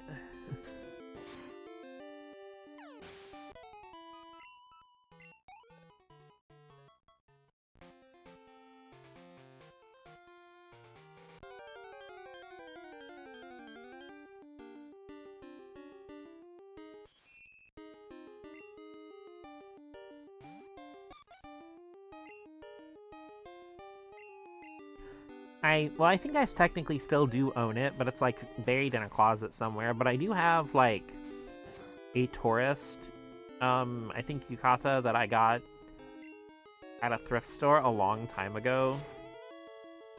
And it, like, had the band and everything. Bathroom, just pick up the ends, do your business. Not as annoying as you'd think. I guess it's probably just because I'm not used to it. I don't like being restricted, at least in public. But I do want to wear a Kamen Rider outfit one day.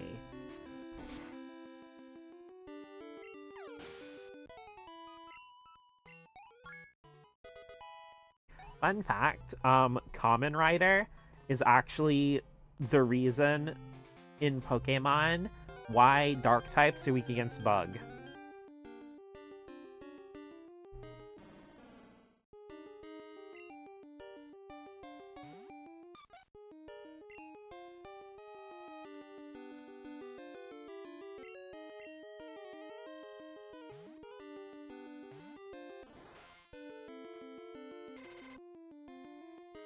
Because, like, it's a funny thing that I was thinking about a couple of days ago, is, like, you know, growing up with a lot of imported Japanese media in the 90s and early 2000s, you know, a lot of the Japanese thing better types, which I admit I kind of weaved in and out of being one of those. I guess I still kind of am.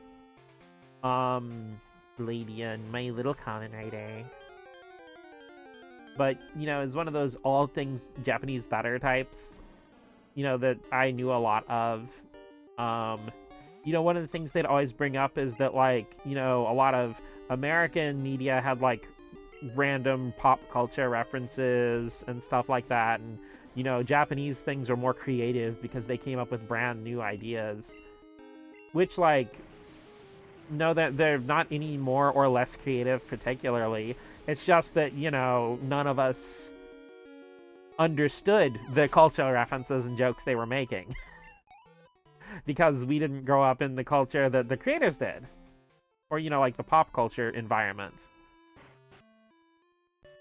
So a lot of stuff that seemed like new and fresh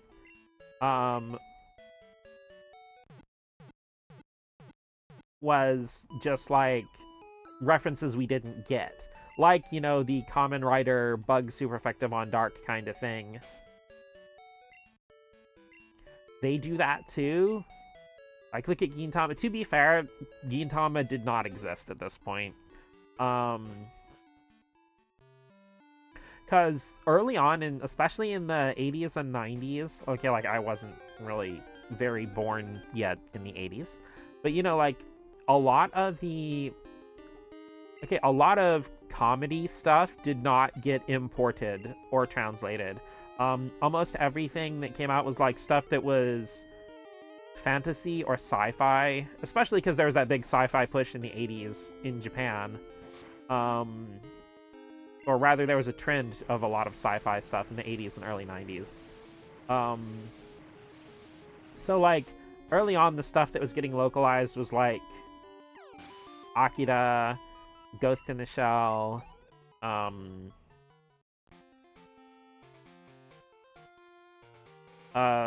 stuff like Robotech, which was like Macross and like Southern Cross and two other things all stitched together into one show.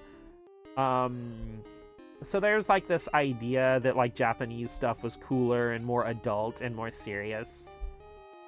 Which, like, to be fair, I will say one of the best strengths of Japan, especially in comparison to the US, is that animation's treated like more of a serious art form that can be for anybody.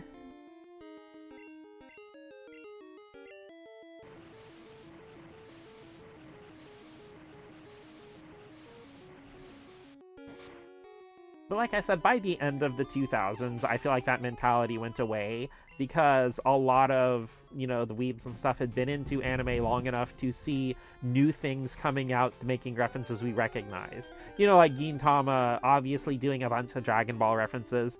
That, and in the 2000s and stuff, they started translating a bunch of stuff from the 70s and 80s. Like, the first time America got Saint Seiya was in, like, 2007, 30 years after it came out. Honestly, anime back then wasn't really focused by companies, so they have more freedom. Yeah, that's another thing. I think when people say, oh, old anime better, it's not universally true. There's plenty of amazing new stuff that comes out. But I think it's more like corporations want money.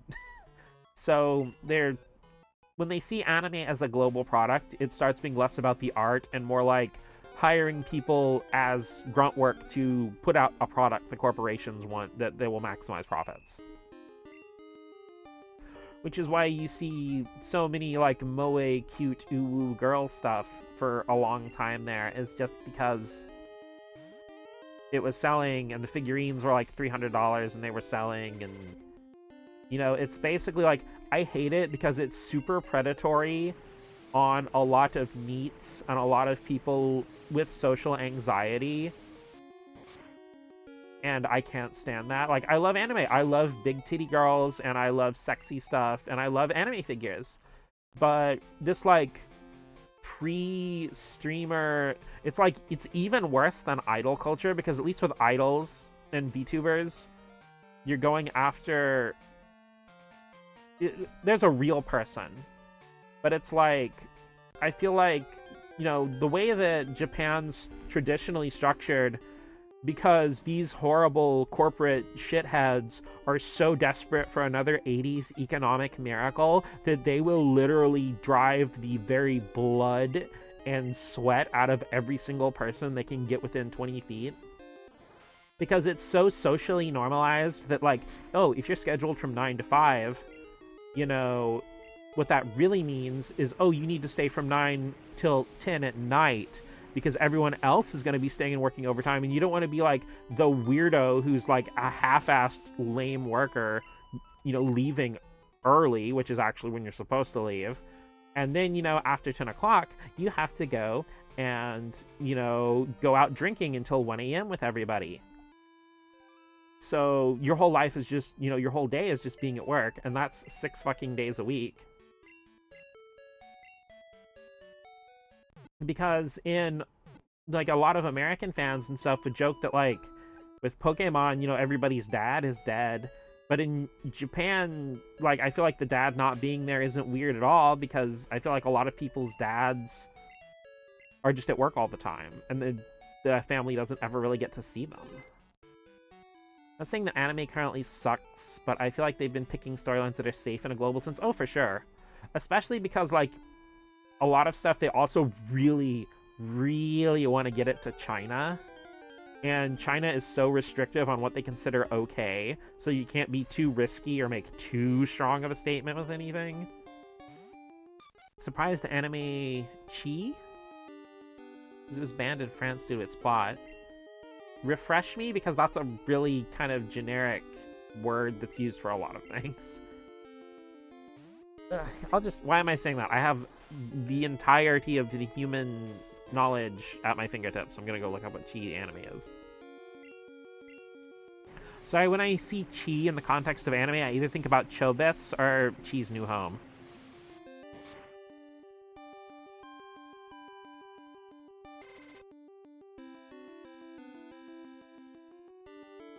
But Japan wants to be safe for China. Well, Western is too, for sure. I was kind of thinking more the big corporations, if you know what I mean, like the Bandai Namcos and stuff like that want to be able to sell to China because that's a big market.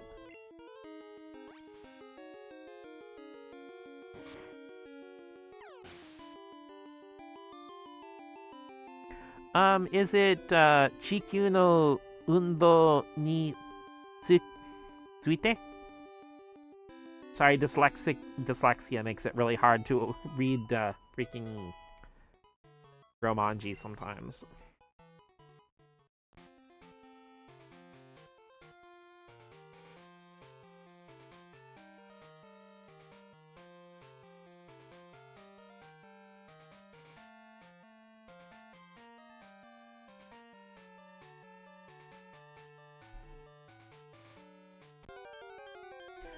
Okay, because it's like the little blurb that came up, it's like about Rafal believes in living rationally. That actually sounds interesting.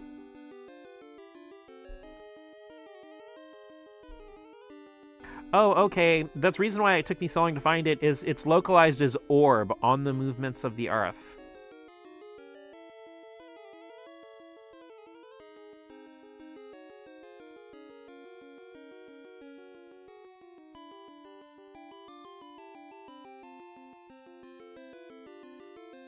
Fine. The manga, I don't know, there's been a lot of manga and anime that's been banned in China, but Japan doesn't really care as much. That's fair. Like I said, I feel like I'm thinking of it more from a video game perspective, because a lot of the bigger companies, I feel like, do want their stuff in China just because lots of potential money. But like I said, I feel like my head's more going toward, like, Bandai Namco or Nintendo or that kind of thing. Maybe not necessarily companies that do like manga and anime.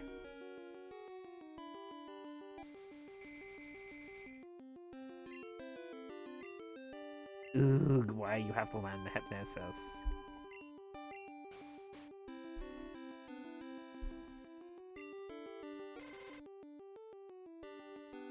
No, for sure, especially in terms of esports. Well, I know a lot of places in Asia outside Japan are really dominated by PC gaming. Though it does irritate me because, like, okay, This isn't the part that irritates me, but I'm getting there. Is that like, so the Switch and also the Switch 2 use NVIDIA Tegra like mobile technology, like a heavily modified version.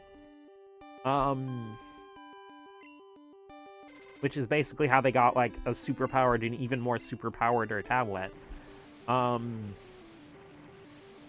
And so like on the other side of the deal was that in China specifically, because there's like, due to weird complicated rules and laws that seem to change a lot that even I'm not too sure of, it's hard to get consoles out in China. But Nintendo's been trying to make a foothold for literal decades at this point. And so, as kind of a thing with NVIDIA as part of their deal, Nintendo made HD remasters of like 6 or 7 Wii games for the NVIDIA Shield only in China. I know there's like New Super Mario Bros. Wii, Super Mario Galaxy, Twilight Princess, I think Punch-Out, and Metroid Prime 1, I think? Oh, and Donkey Kong Country Returns. And the crazy thing is, like, the remaster of Twilight Princess that's available on NVIDIA Shield is different from the one in Twilight Princess HD for the Wii U.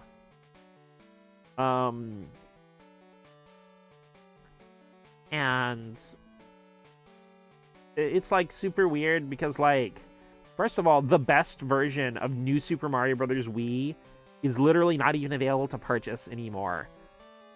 Because, like, the NVIDIA Shield controller for gaming is basically a, it looks kind of like a funky-looking PS4 controller, but it has Xbox button layout.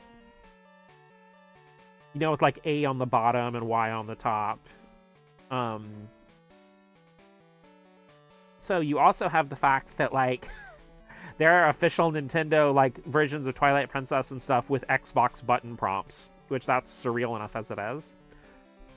But yeah, there's, like, versions of, like, a version of New Super Mario Bros. Wii that's in HD with no motion control is out there, and we just can't play it.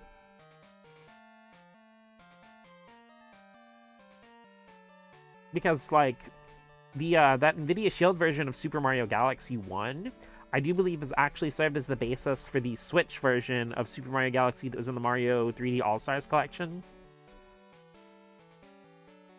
Though the current version of Mario Galaxy 1 and 2 that you can buy on Switch is actually more of a remaster, like they redid the textures and stuff. So the newer version of Mario Galaxy that's on Switch that comes with Galaxy 2 is actually like the better version. It's me, Dana. My Flaffy is so full of energy. It's a little scary. How are you Pokemon doing? You know what? A wild Meowth got away from me again. It was so close. Really, just a little bit more and I would've... See ya.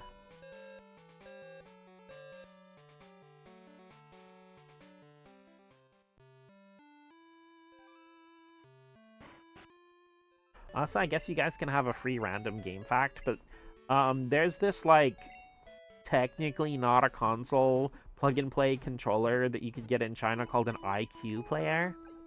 And it actually had a bunch of Nintendo 64 games. It had, like, Star Fox 64, Super Mario 64, Mario Kart, pretty much the ones you could expect. And you could, like, take little cartridges you insert into the controller to, like, demo stations and buy another game to load onto your reusable cartridge. Kind of like the old Nintendo Power Flash cartridges they had in Japan.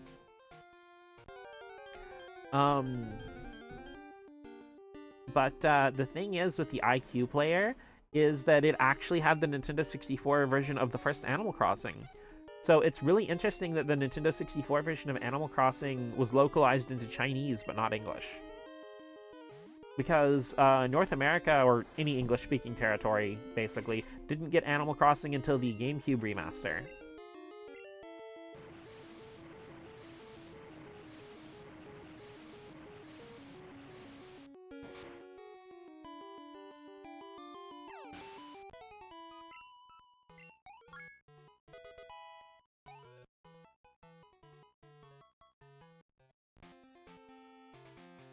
But I'm pretty sure the IQ player was out in China, like, long after the GameCube came out. It's like 2003, 2004.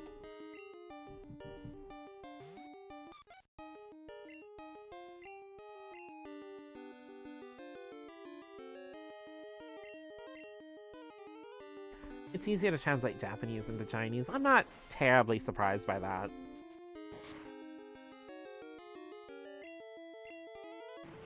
One of those things is, like, I've been trying to teach myself Japanese on and off for a while now, and I hope I do okay when I do, like, pronunciations and stuff. I try not to switch accents too hard in mid-sentence because of the whole, you know, it fucks with the flow kind of thing. But, like, I've been trying to learn, but one of the hardest things to reteach myself is to not think... Like, if I'm trying to do, like, Japanese, is to not think about what I'm saying in English, and to think Japanese thoughts, as weird as that may sound. Or, you know, like, I'm also trying to learn a little bit of Spanish, because being able to speak Spanish in America is very useful. And, like, also, like, if something in Spanish, sort of think in Spanish and not translate it. Because if you're translating it, you're going to get a lot of awkward stuff, and it's going to take you a while to say what you mean. And that's why, like, I've noticed a lot of people who are bilingual have a hard time translating things from one language to another because they don't sit there thinking, you know, like, it doesn't translate one to one. It's just sometimes they think about their stuff in, like in your case, sometimes you think about stuff in Japanese, sometimes the thoughts are in English, sometimes it's a weird hodgepodge of the two, but you don't sit there translating them from one way to another way. So when you do have to do that, it's kind of annoying. You're thinking, like, well, how would this really go in English?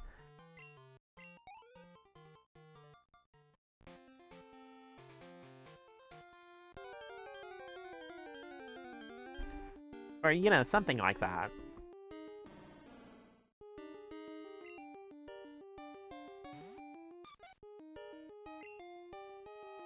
Because I remember, there was this really cool cartoon, that used to come on in, like, the 2000s, called Jackie Chan Adventures. And, the main character wasn't played by Jackie Chan, even though he was... Okay, the guy was named Jackie Chan, but he wasn't canonically the real guy, but he's modeled after him. If that makes any sense at all. But, you know, like, the cartoon was cool, and it had actually really cool, like... It was one of the few, like, US-made cartoons that had, like, continuity and, like, adventure and stuff like that. But, like, at the end of every episode, they would actually have, like, you know, kids and stuff would write in a question to actual Jackie Chan, like the real guy. I am talking about the cartoon, yeah. But no, I remember one of the questions that always stuck with me is they asked, like, Jackie Chan how many languages he spoke. And I think it was, like, 6 or 7. And, you know, he, like, said a sentence in, like, English, then in Chinese, like, I think he did both, like, Cantonese and Mandarin. Then he said something in, like, Japanese, and then something in, like, I think German. And,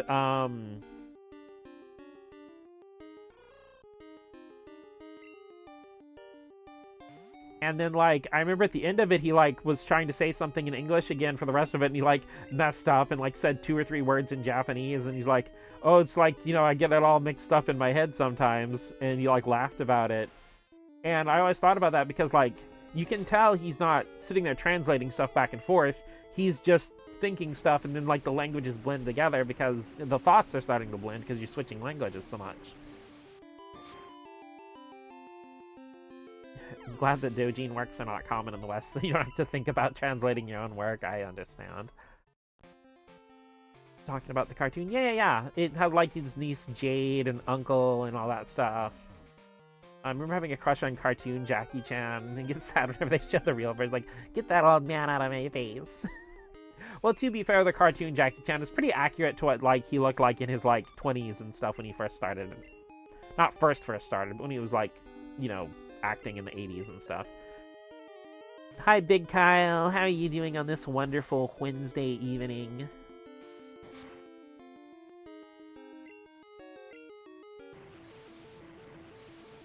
We're playing some Pokemon Crystal, filling up the decks. Oh, I need to check Staryu's moveset on Cerebi real quick to determine on what level I want to use the Water Stone.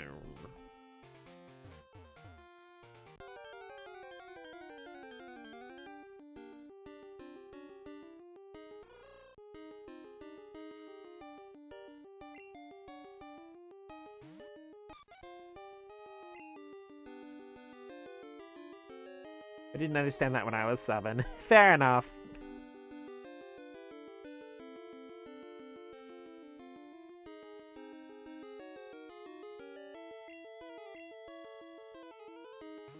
Also, looking how, like, the character was drawn and how he was built, I can definitely kind of see how that was your type.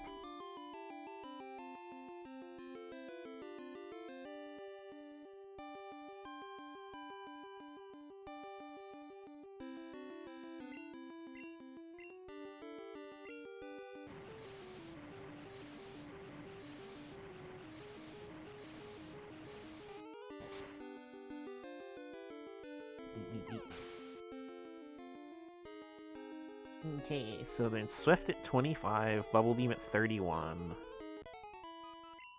Minimize at 37, Light Screen at 43, Hydro Pump at 50. Not super really jazzed about any of those moves. Then again, I feel like Staryu's, like, their real strength is how many TMs they can use, at least in the early generations.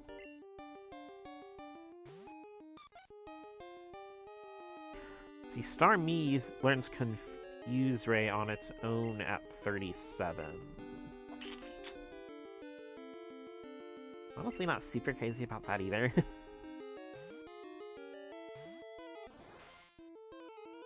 I guess it doesn't really matter what level I evolve it in anyway, because, like, you can buy Light Screen TMs, so if I want to teach it Light Screen, I don't have to wait for it to get to level 43 or anything.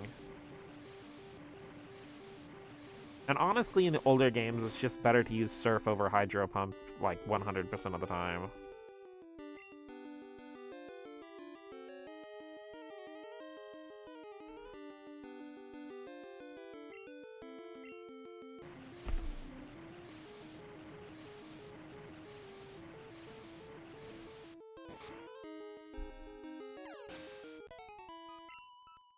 Actually, in class right now, see, I am way above that. I don't have any class at all.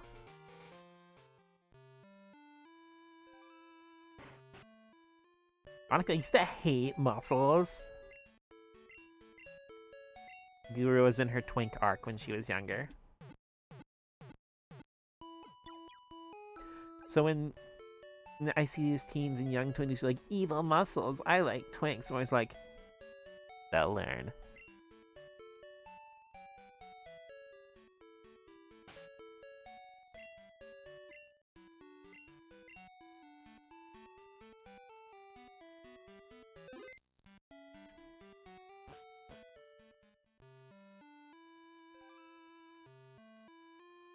You either die a clamp or you live long enough to become a Hiromu Arakawa.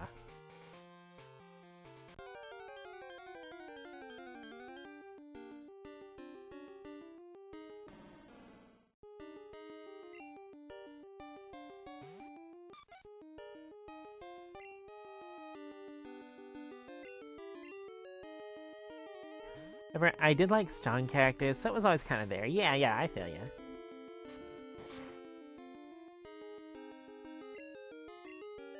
So, like, okay, I'm saying this is like an anime old head. Maybe I'm alone in this, and I'll have, like, 1,000 Clamp VOD watchers coming from my head. Or 1,000 Clamp-loving VOD watchers. But I feel like their fall-off was, like, generational. Because, like, Cardcaptor Sakura is one of the most iconic and amazing anythings ever. Like, it's brilliant, it's beautiful, like, the character designs, the item designs. Like, if you show the freaking wand from Cardcaptor Sakura, or just the back of the Clow cards, like, you know what that is. Just so iconic. You know, and then, like, well, I'm not a super huge fan of the story it's telling, you know, like, X 1999 is still like one of those things that like it's so striking, so artistic, so beautiful. But I feel like with Tsubasa, they just completely lost the plot. And then like there was like Tsubasa and then Zexx Holic. I mean, it doesn't help that Holic's like anime adaptation was like rush job misery.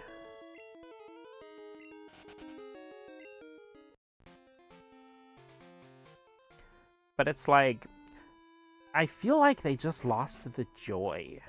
Because even their like darker works like RG Veda or X1999 would have moments of levity, of playfulness, of cute, bouncy fun. But I feel like Tsukasa... I'm sorry, give me a sec. My brain got stuck on .hack for a second. I feel like Tsubasa lost track of what it was doing. And I feel like Holic just... I didn't read all the way through, maybe it gets better. But I feel like it kind of trailed into being a bit mean-spirited. I feel like a lot of their stuff, like, got a little bit mean, especially in the 2000s. So I feel like Chobit's ending in the manga was specifically made as a middle finger to fans of the series. And though granted, its ending is kind of a nothing ending.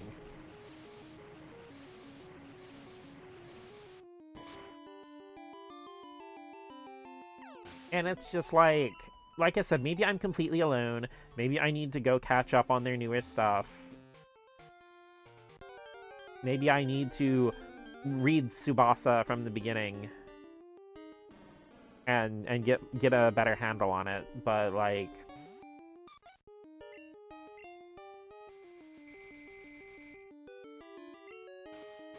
I don't know, it's almost like I worry about them a little bit.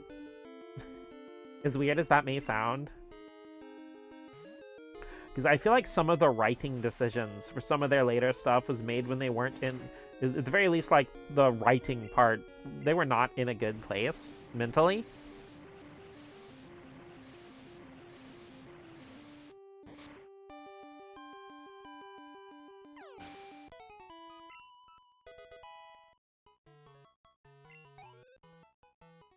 I know that sounds weird, but I feel like sometimes I can intuit that from other writers / illustrators' work a little bit, even if they're trying not to be obvious about it.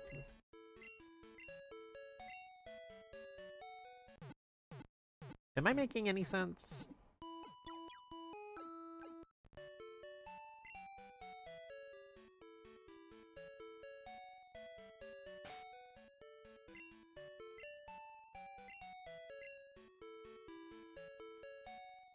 Granted, like, the team of 4 at Clamp, like, they'd been working together for years and years before they even ever had their first ever published work, because they were originally a doujin circle. I know some of their, like, earliest stuff that at least has been shown publicly were, you know, fan doujin of, like, Captain Tsubasa, the soccer manga.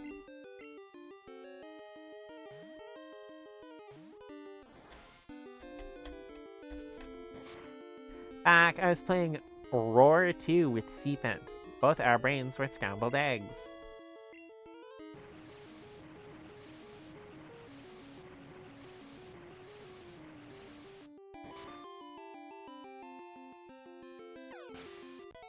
Oh, Risk of Rain. I'm sorry it took me a moment.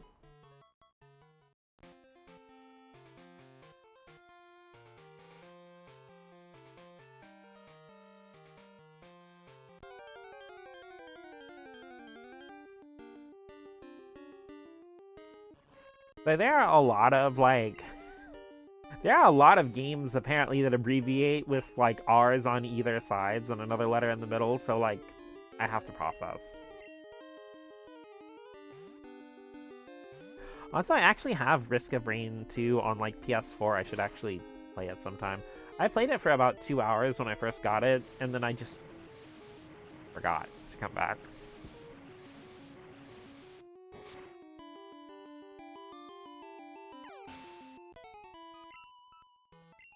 Process the R's.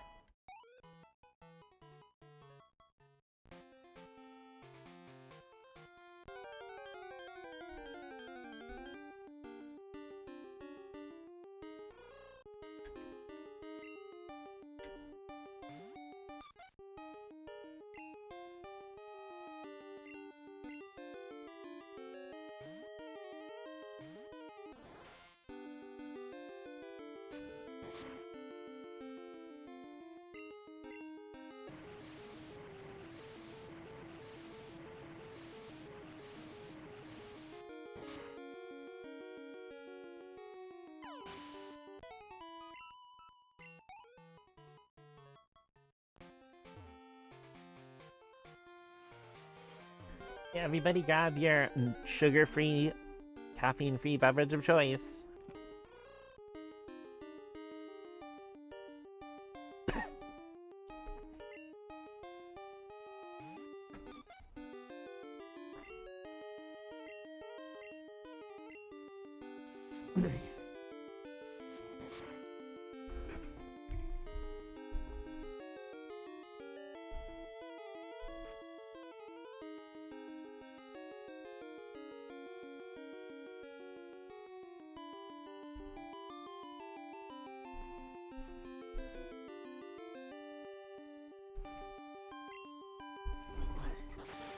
Mute it for a sec, I need to blow my nose.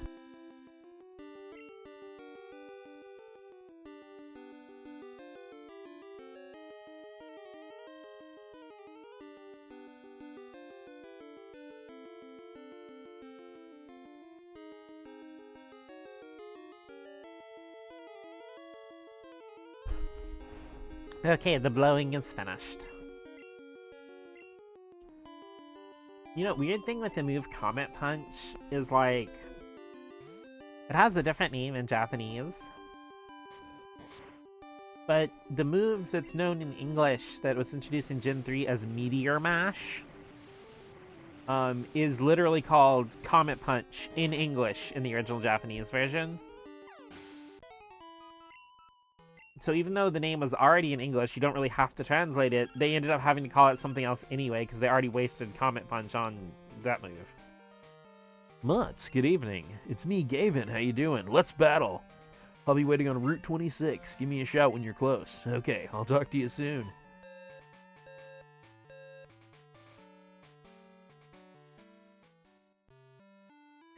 Okay, let's go battle Gavin.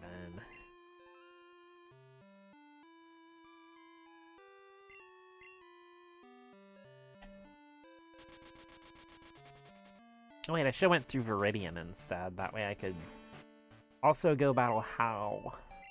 My daily howling.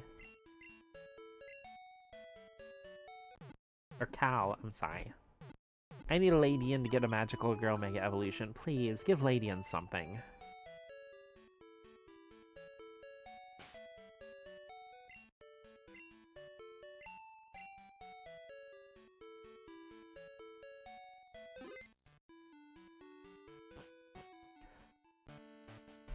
Also, fun little fact, like, I'm gonna give, like, a shout-out to any of my fellow, people who grow up, like, kinda semi-broke-ish as kids.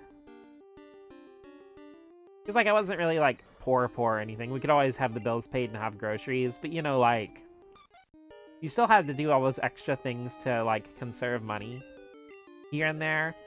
And, like, one of my, like, secret little broke person things that I do is whenever I go to, like, McDonald's or something, and let's say I have extra napkins that I didn't use, instead of throwing away the extra napkins, I'll, like, stuff them in my purse and take them home and use them in the place of, like, tissues or whatever.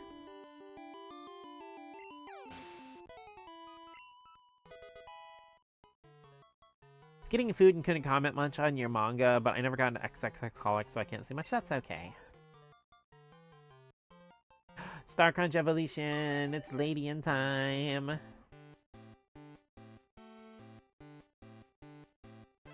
Also, I'm done with the blowing. Hey, listen, sometimes it only takes like a minute or two, so...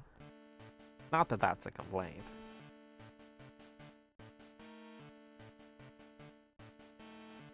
Oh wait, that's right, now that they are Ladian. Ladian.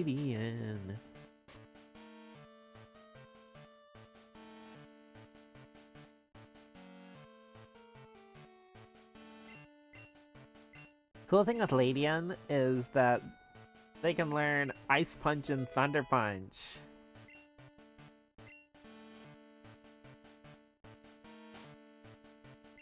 You're gonna go ahead and move Star Crunch out of the front spot there. And Malted, you can take point. Switch trained.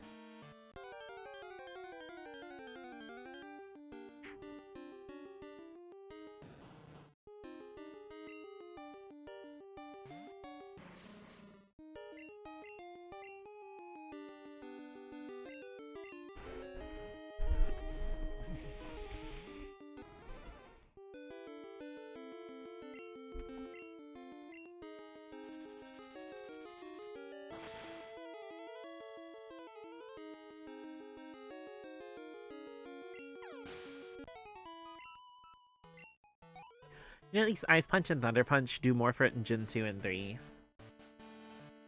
I know, like, I miss the elemental punches, because they weren't as easily available in Gen 3. I think you had to, like, get them from, like, move tutors in Crystal or whatever. Not Crystal, Emerald.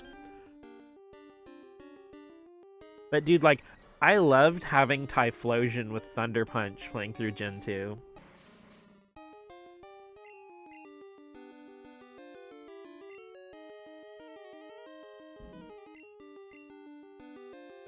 Honestly, it's hard for me to justify choosing a water starter for most of the Pokemon games, except like Gen 5, maybe.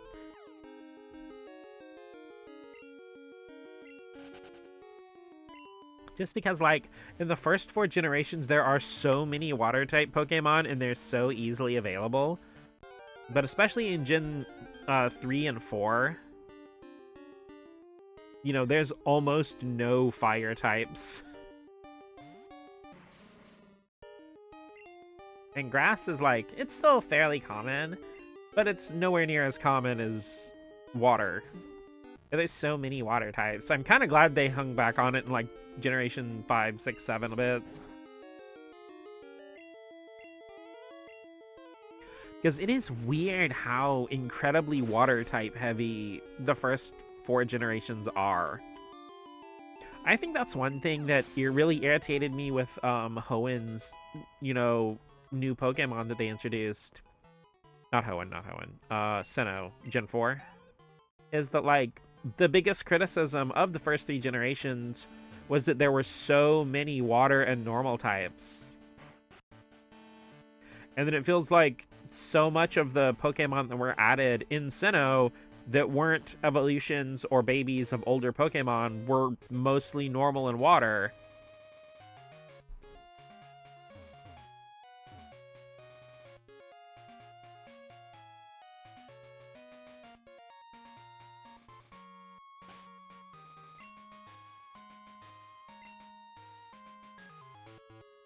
But I feel like, once again, I'm going to get a lot of hate for this. I've gotten hate from people before for mentioning this. But I feel like half the reason that Gen 5 needed to be a soft reboot is because, like, I feel like all of the tiny little issues, the tiny little problems with, like, Generations 1 through 3, like, Gen 4, those problems were, like, bigger and more obvious. Stuff like the HMs, weird little time-wasting design things and stuff like that. And I feel like those problems were so big and so prevalent in Generation 4, when a lot of the strengths of the first 3 generations weren't there as much.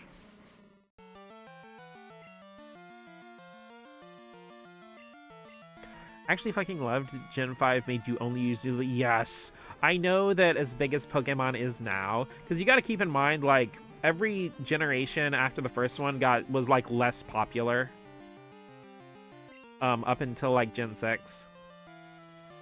So, you know, once again, to have, like, the popularity decreasing every single generation, I think that's why they got away with taking so many risks with Generation 5. Because, like, Gen 5 very clearly, despite being a soft reboot, is aimed at longtime fans, I think.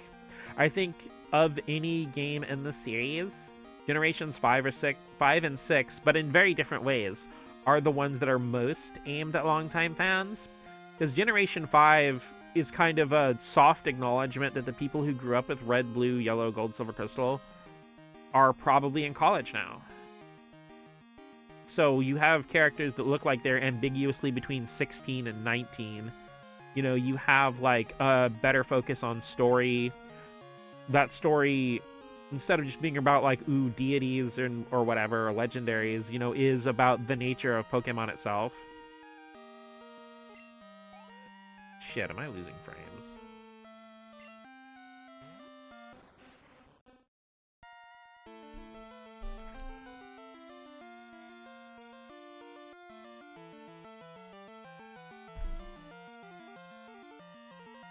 Hey guys, can you still hear me okay?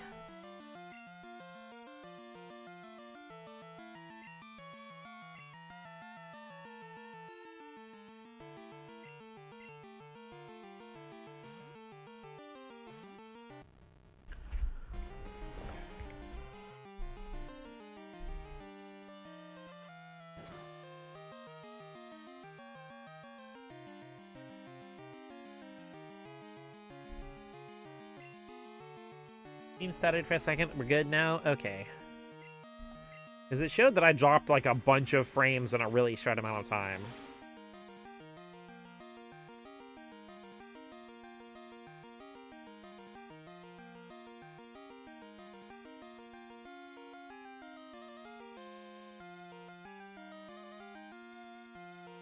Watching and didn't notice anything? Okay, I guess I'm just worrying too much.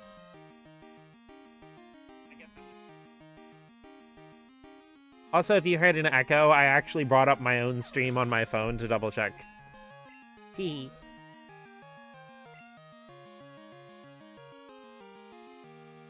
But, yeah, Generation 5 is amazing. I don't know if I'm ready to call it a favorite. It's really hard for me to pinpoint one specific generation of games as my favorite.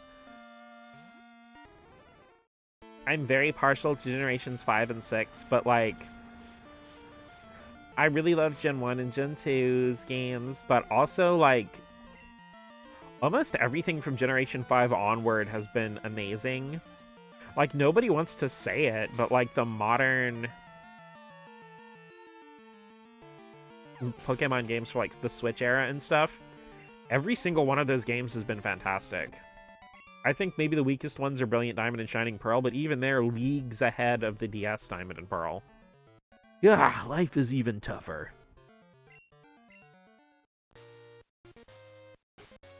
Because that's one thing I've really appreciated about Pokemon in the Switch era is they're back to taking risks. That's why it irritates me hearing from people, like the same people bitching about the series doing the same thing over and over. It's like, okay, well, here's Let's Go Pikachu and Eevee, which are doing something totally different. Here's Legends Arceus doing something totally different.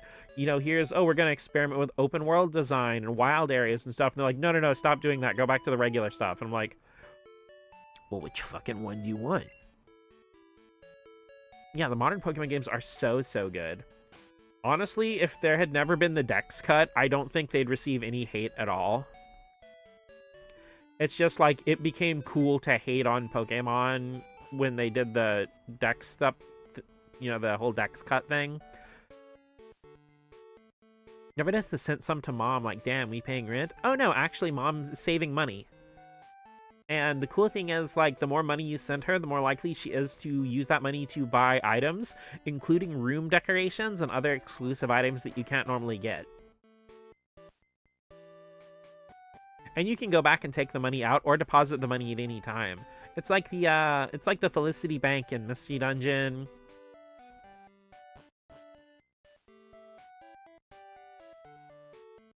Hi, welcome to our training hall. You may battle a trainer once per day.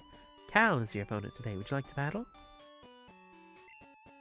And also the fact that, like, with the sent some home to mom thing, you know, with the older Pokemon games, you lose half your money if you lose a battle.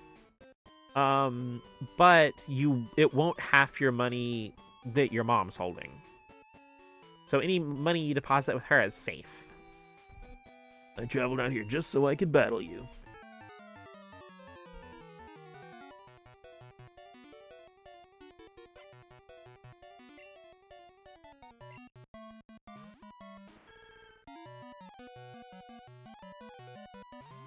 I love that there's a Mega Meganium now. There should be a Mega Yanmega. Especially because Yanmega's Japanese name is Mega Yanma. The Mega Yanma.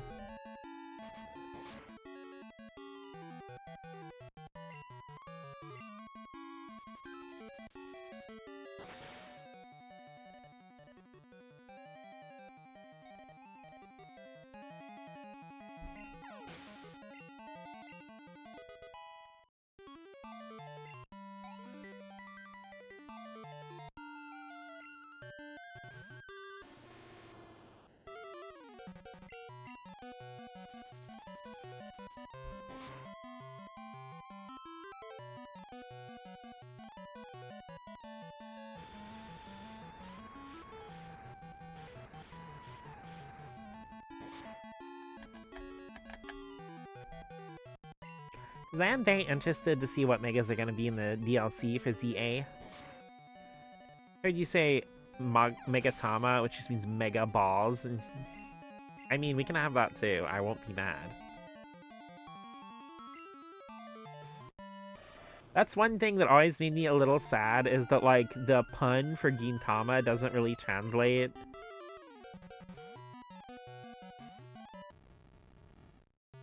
Because for the English version, they just call it Gintama in English as well.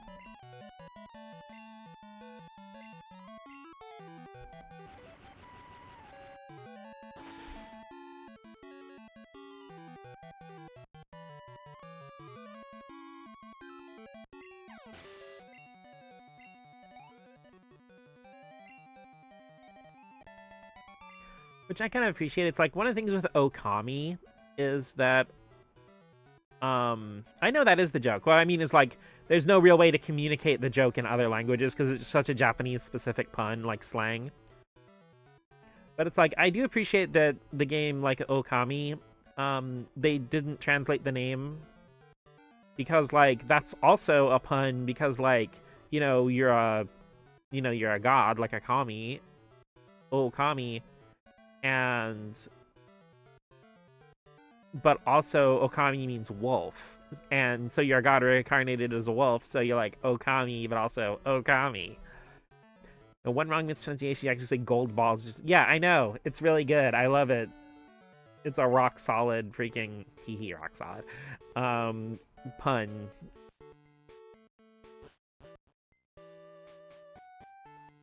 It's like, my complaints about anime going global because you lose a kind of Japanese humor in recent anime, that's one thing that more than anything irritates me with the Pokemon anime. I really miss Pokemon's, like, Kanto and stuff, and Johto, taking place in fantasy Japan instead of ambiguous, culturally universal world.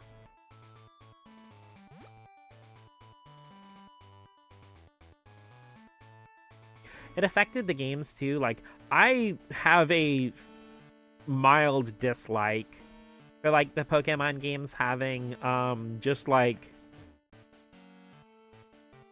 the semi-runic doesn't mean anything in any part of the world language written on stuff. Because, with a lot of older Pokemon stuff, they would just have stuff written in hiragana and katakana, occasionally English.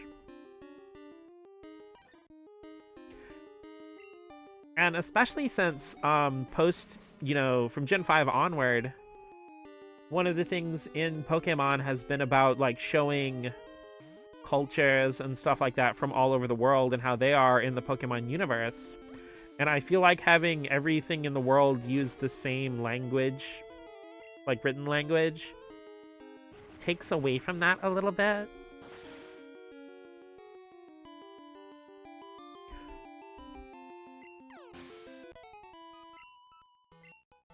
That also goes back to the thing we were talking about before that was, like, a big problem with the PlayStation 3 and Xbox 360 era, is so many Japanese companies were trying to make things not Japanese, and they were confused why it wasn't popular. And it's like, well, it's because even outside of Japan, we come to Japanese media for a Japanese media experience. Just keep making Japanese things.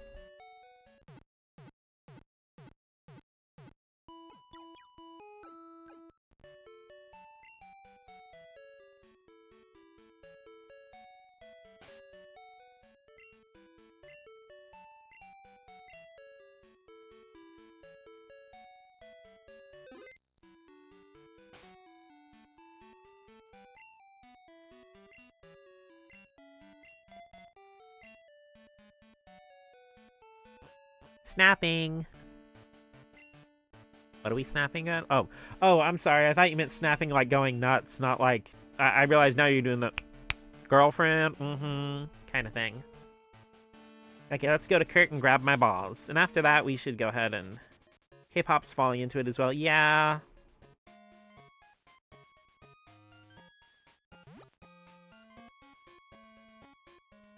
Then again, I don't know if anything will ever top Hyuna's ice cream, so... Ice cream, I'll melt you down like ice cream. My diamond ring so bling bling, and then...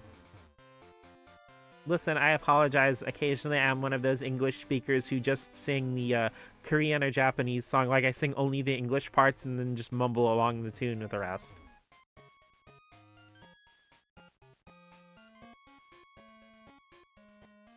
Are the slowpokes? Yeah. In Azalea Town, slowpokes are a big part of their, like, culture and stuff. Oh?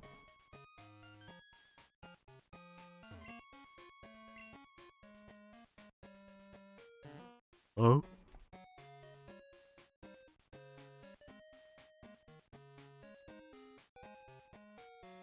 Because in Azalea Town, they say that the slowpokes yawn will bring the rain. When the Team Rocket comes in, they start trying to cut off slowpoke tails to sell them for a profit. So you have to go down into the slowpoke well and give them what for. And of course, because a young teenager beat the crap out of them, they all give up and run away. Granted, you know, if someone came down, like, you know, I was trying to crime, and they came down with their, like, you know, big dragon or, you know, fire-breathing hedgehog, and that just, like, I'd be like, okay, yeah, I think I'm gonna stop doing crime now.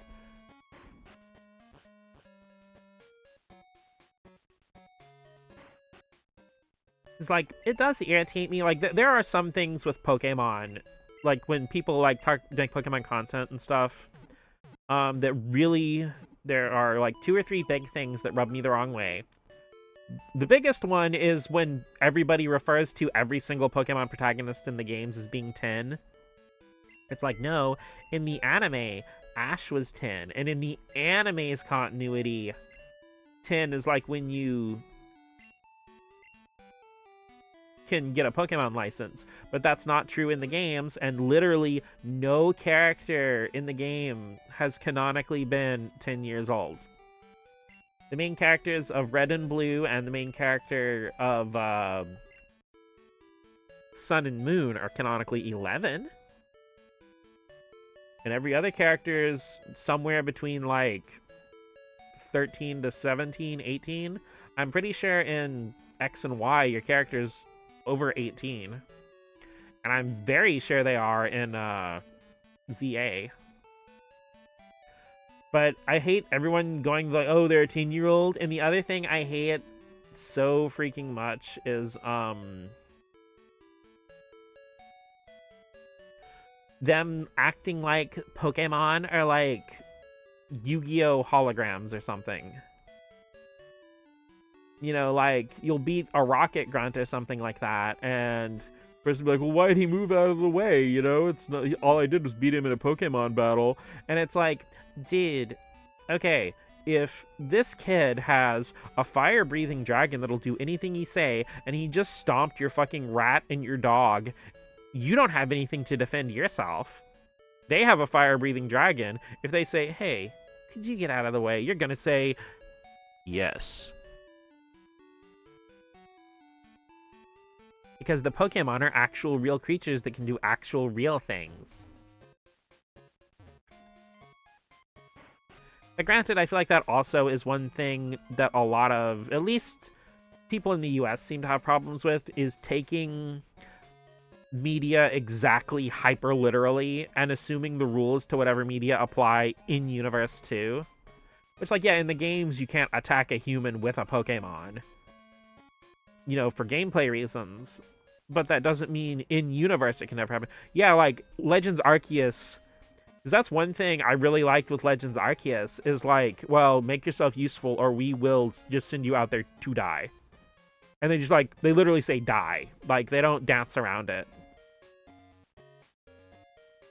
I mean, I'm honestly glad that they went ahead and let ZA go ahead and creep into the E10 rating. I'm amazed Arceus didn't get slapped with an E10. Like, I'm legitimately surprised. Granted, I feel like a lot of the treating Pokemon like their Yu-Gi-Oh! Holograms thing kind of tapered off after Legends Arceus. Ah, Mats, just finish your ball. Here.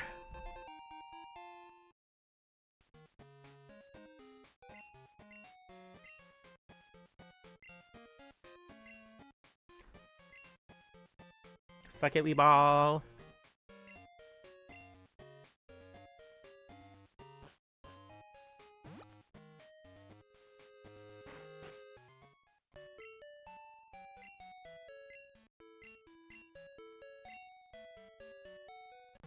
And then again, I feel like Pokemon, just because it's such a big franchise, does fall into a lot of, like, bad media literacy takes. Well, they don't literally treat them like Yu-Gi-Oh! Holograms, but they treat it like, you know, oh, you know, a Pokemon battle will only exist. Like, the Pokemon only exist in the battle sequence and nowhere else. They don't literally talk about them like they're holograms, but it's like they act that way. Intend not to interact with media's community, so I can just enjoy the game. That's fair. Sorry, I had a flashback to when my mom didn't get me and my brother the dual disc system because she thought it looked stupid. No, the dual disc is awesome. Yu-Gi-Oh! Dual disc is one of the most badass things in the world. Like, Kazuki Takahashi was cooking so hard with that design.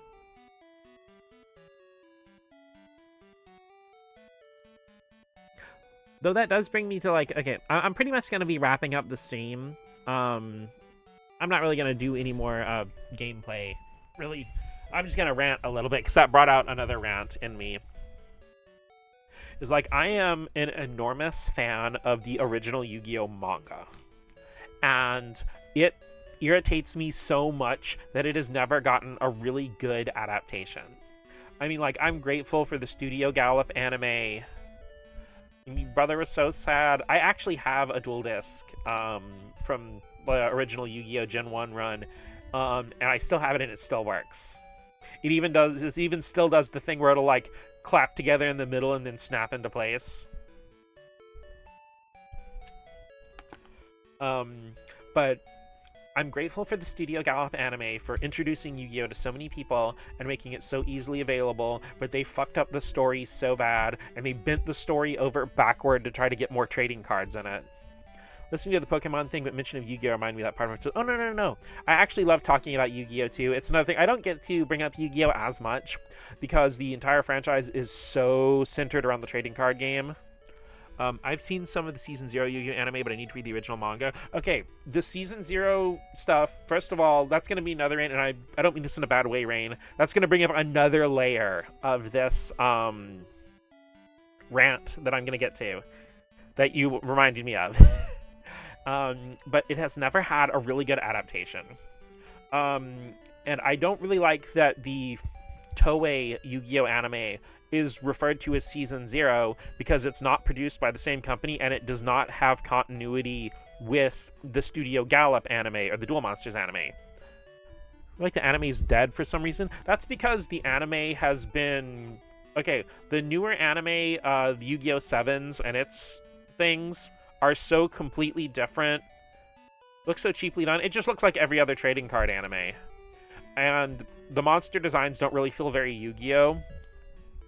So, like, I saw a couple episodes of it here and there, and then there was like when Dark Magician Girl appeared in one of the newer Yu-Gi-Oh anime, like in one of the Sevens episodes, I was like, it startled me for a second because I forgot I was watching a Yu-Gi-Oh anime. I thought it was like a guest appearance. I'm like, no, that's just a Yu-Gi-Oh card. But no, it's like just because it doesn't carry the style or energy of Takahashi, it doesn't really have the original manga's DNA. The way that stuff like Vrains and 5Ds and stuff do. But like, I really can't stand, like, in the season 1, like, the Duelist Kingdom for the Gallop anime, I do not like those giant fuck-ass duel arenas that are so clunky and awkward, when in the original manga, they're actually sit around tables that are, like, in holographic booths, so when you put your card down on the table, it, like, shows the hologram that way. And each of the duel arenas in the original manga is around a table like that, so the characters are actually sitting down, and that's why, because, like, it fucks up so many scenes when you have them in this giant arena that is, like, a fucking football field apart from each other, and then the characters are talking in their normal voice and have no problem hearing one another, and it's never explained why. Well, that's because in the original manga, all this dialogue is being done when they're sitting at a table, like, 2 feet away from each other.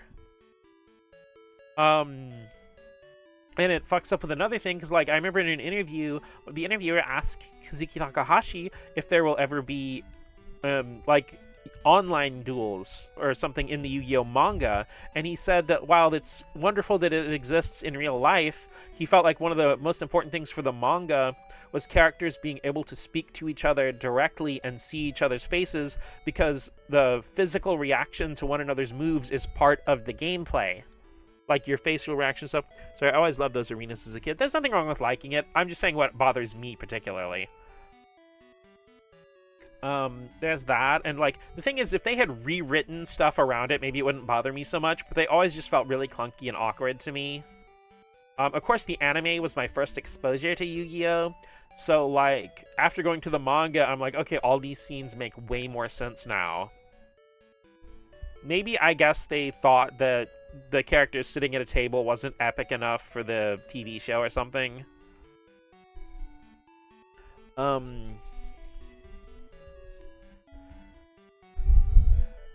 But that and, like, the characters just getting drastically, especially Jonochi / Joey, is, like, so mischaracterized, and a lot of his arcs, like his character arcs from the manga, are just skimmed over or completely ignored. Also, the fact that, like, in the original manga, you know, like, Jonochi and Honda are, like, these super badass, and they can take out, like, you know, 8 or 9 people at a time in a street fight. And then there's barely any hand-to-hand combat in the Gallop anime. Even times when there are, like, hand-to-hand fights in the manga, they just get skimmed over or left out. And a lot of times they go out of the way in the Gallop anime to make Joey look like a wiener. The Brooklyn Rage. Yeah.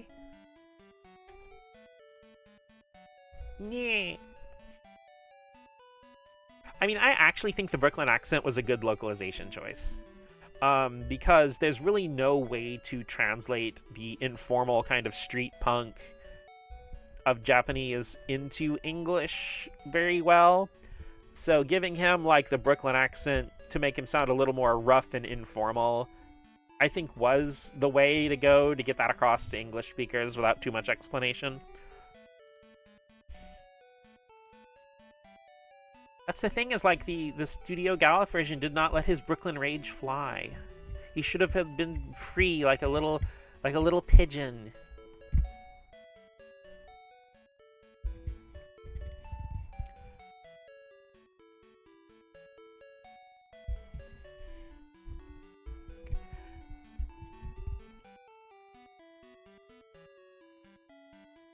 But okay, I think I will rein my rant in. I got that out of my system. And yes, Rain, I do need to watch the rest of 5Ds. I watched, like, a good bit of the first season, but I don't quite remember it. I don't hate it either, but the dub was my first exposure to Yu-Gi-Oh, so I have a sentimental attachment to it. I got it. I understand that. I mean, like, I love the voice cast of the English dub. I think they're all fantastic, and they're all really well cast for their characters. Like, Eric Stewart as Kaiba is legendary. I can't imagine anybody but Dan Green voicing Yugi in English.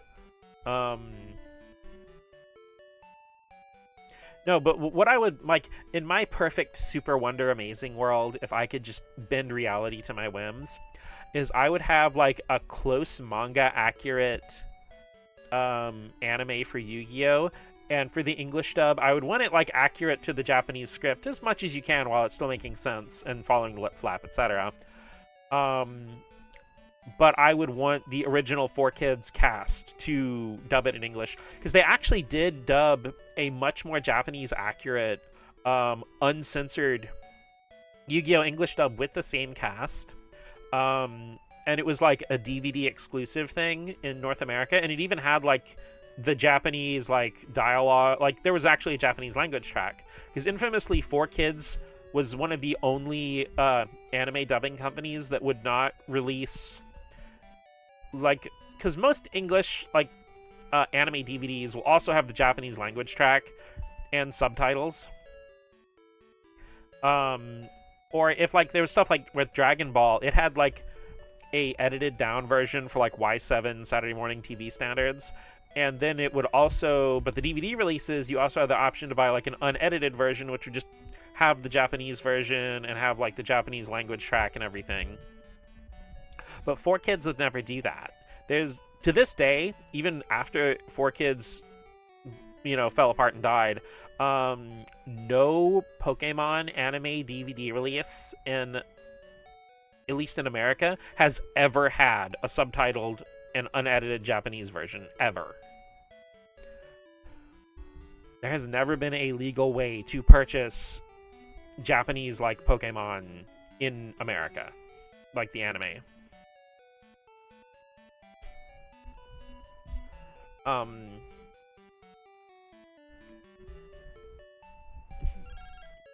But, like, hi, Tully. With Yu-Gi-Oh, the movie, like the newer movie Dark Side of Dimensions, actually did have the Japanese version with subtitles included. But, yeah, the release of the first 9 episodes on DVD was like the only time we ever got like uncensored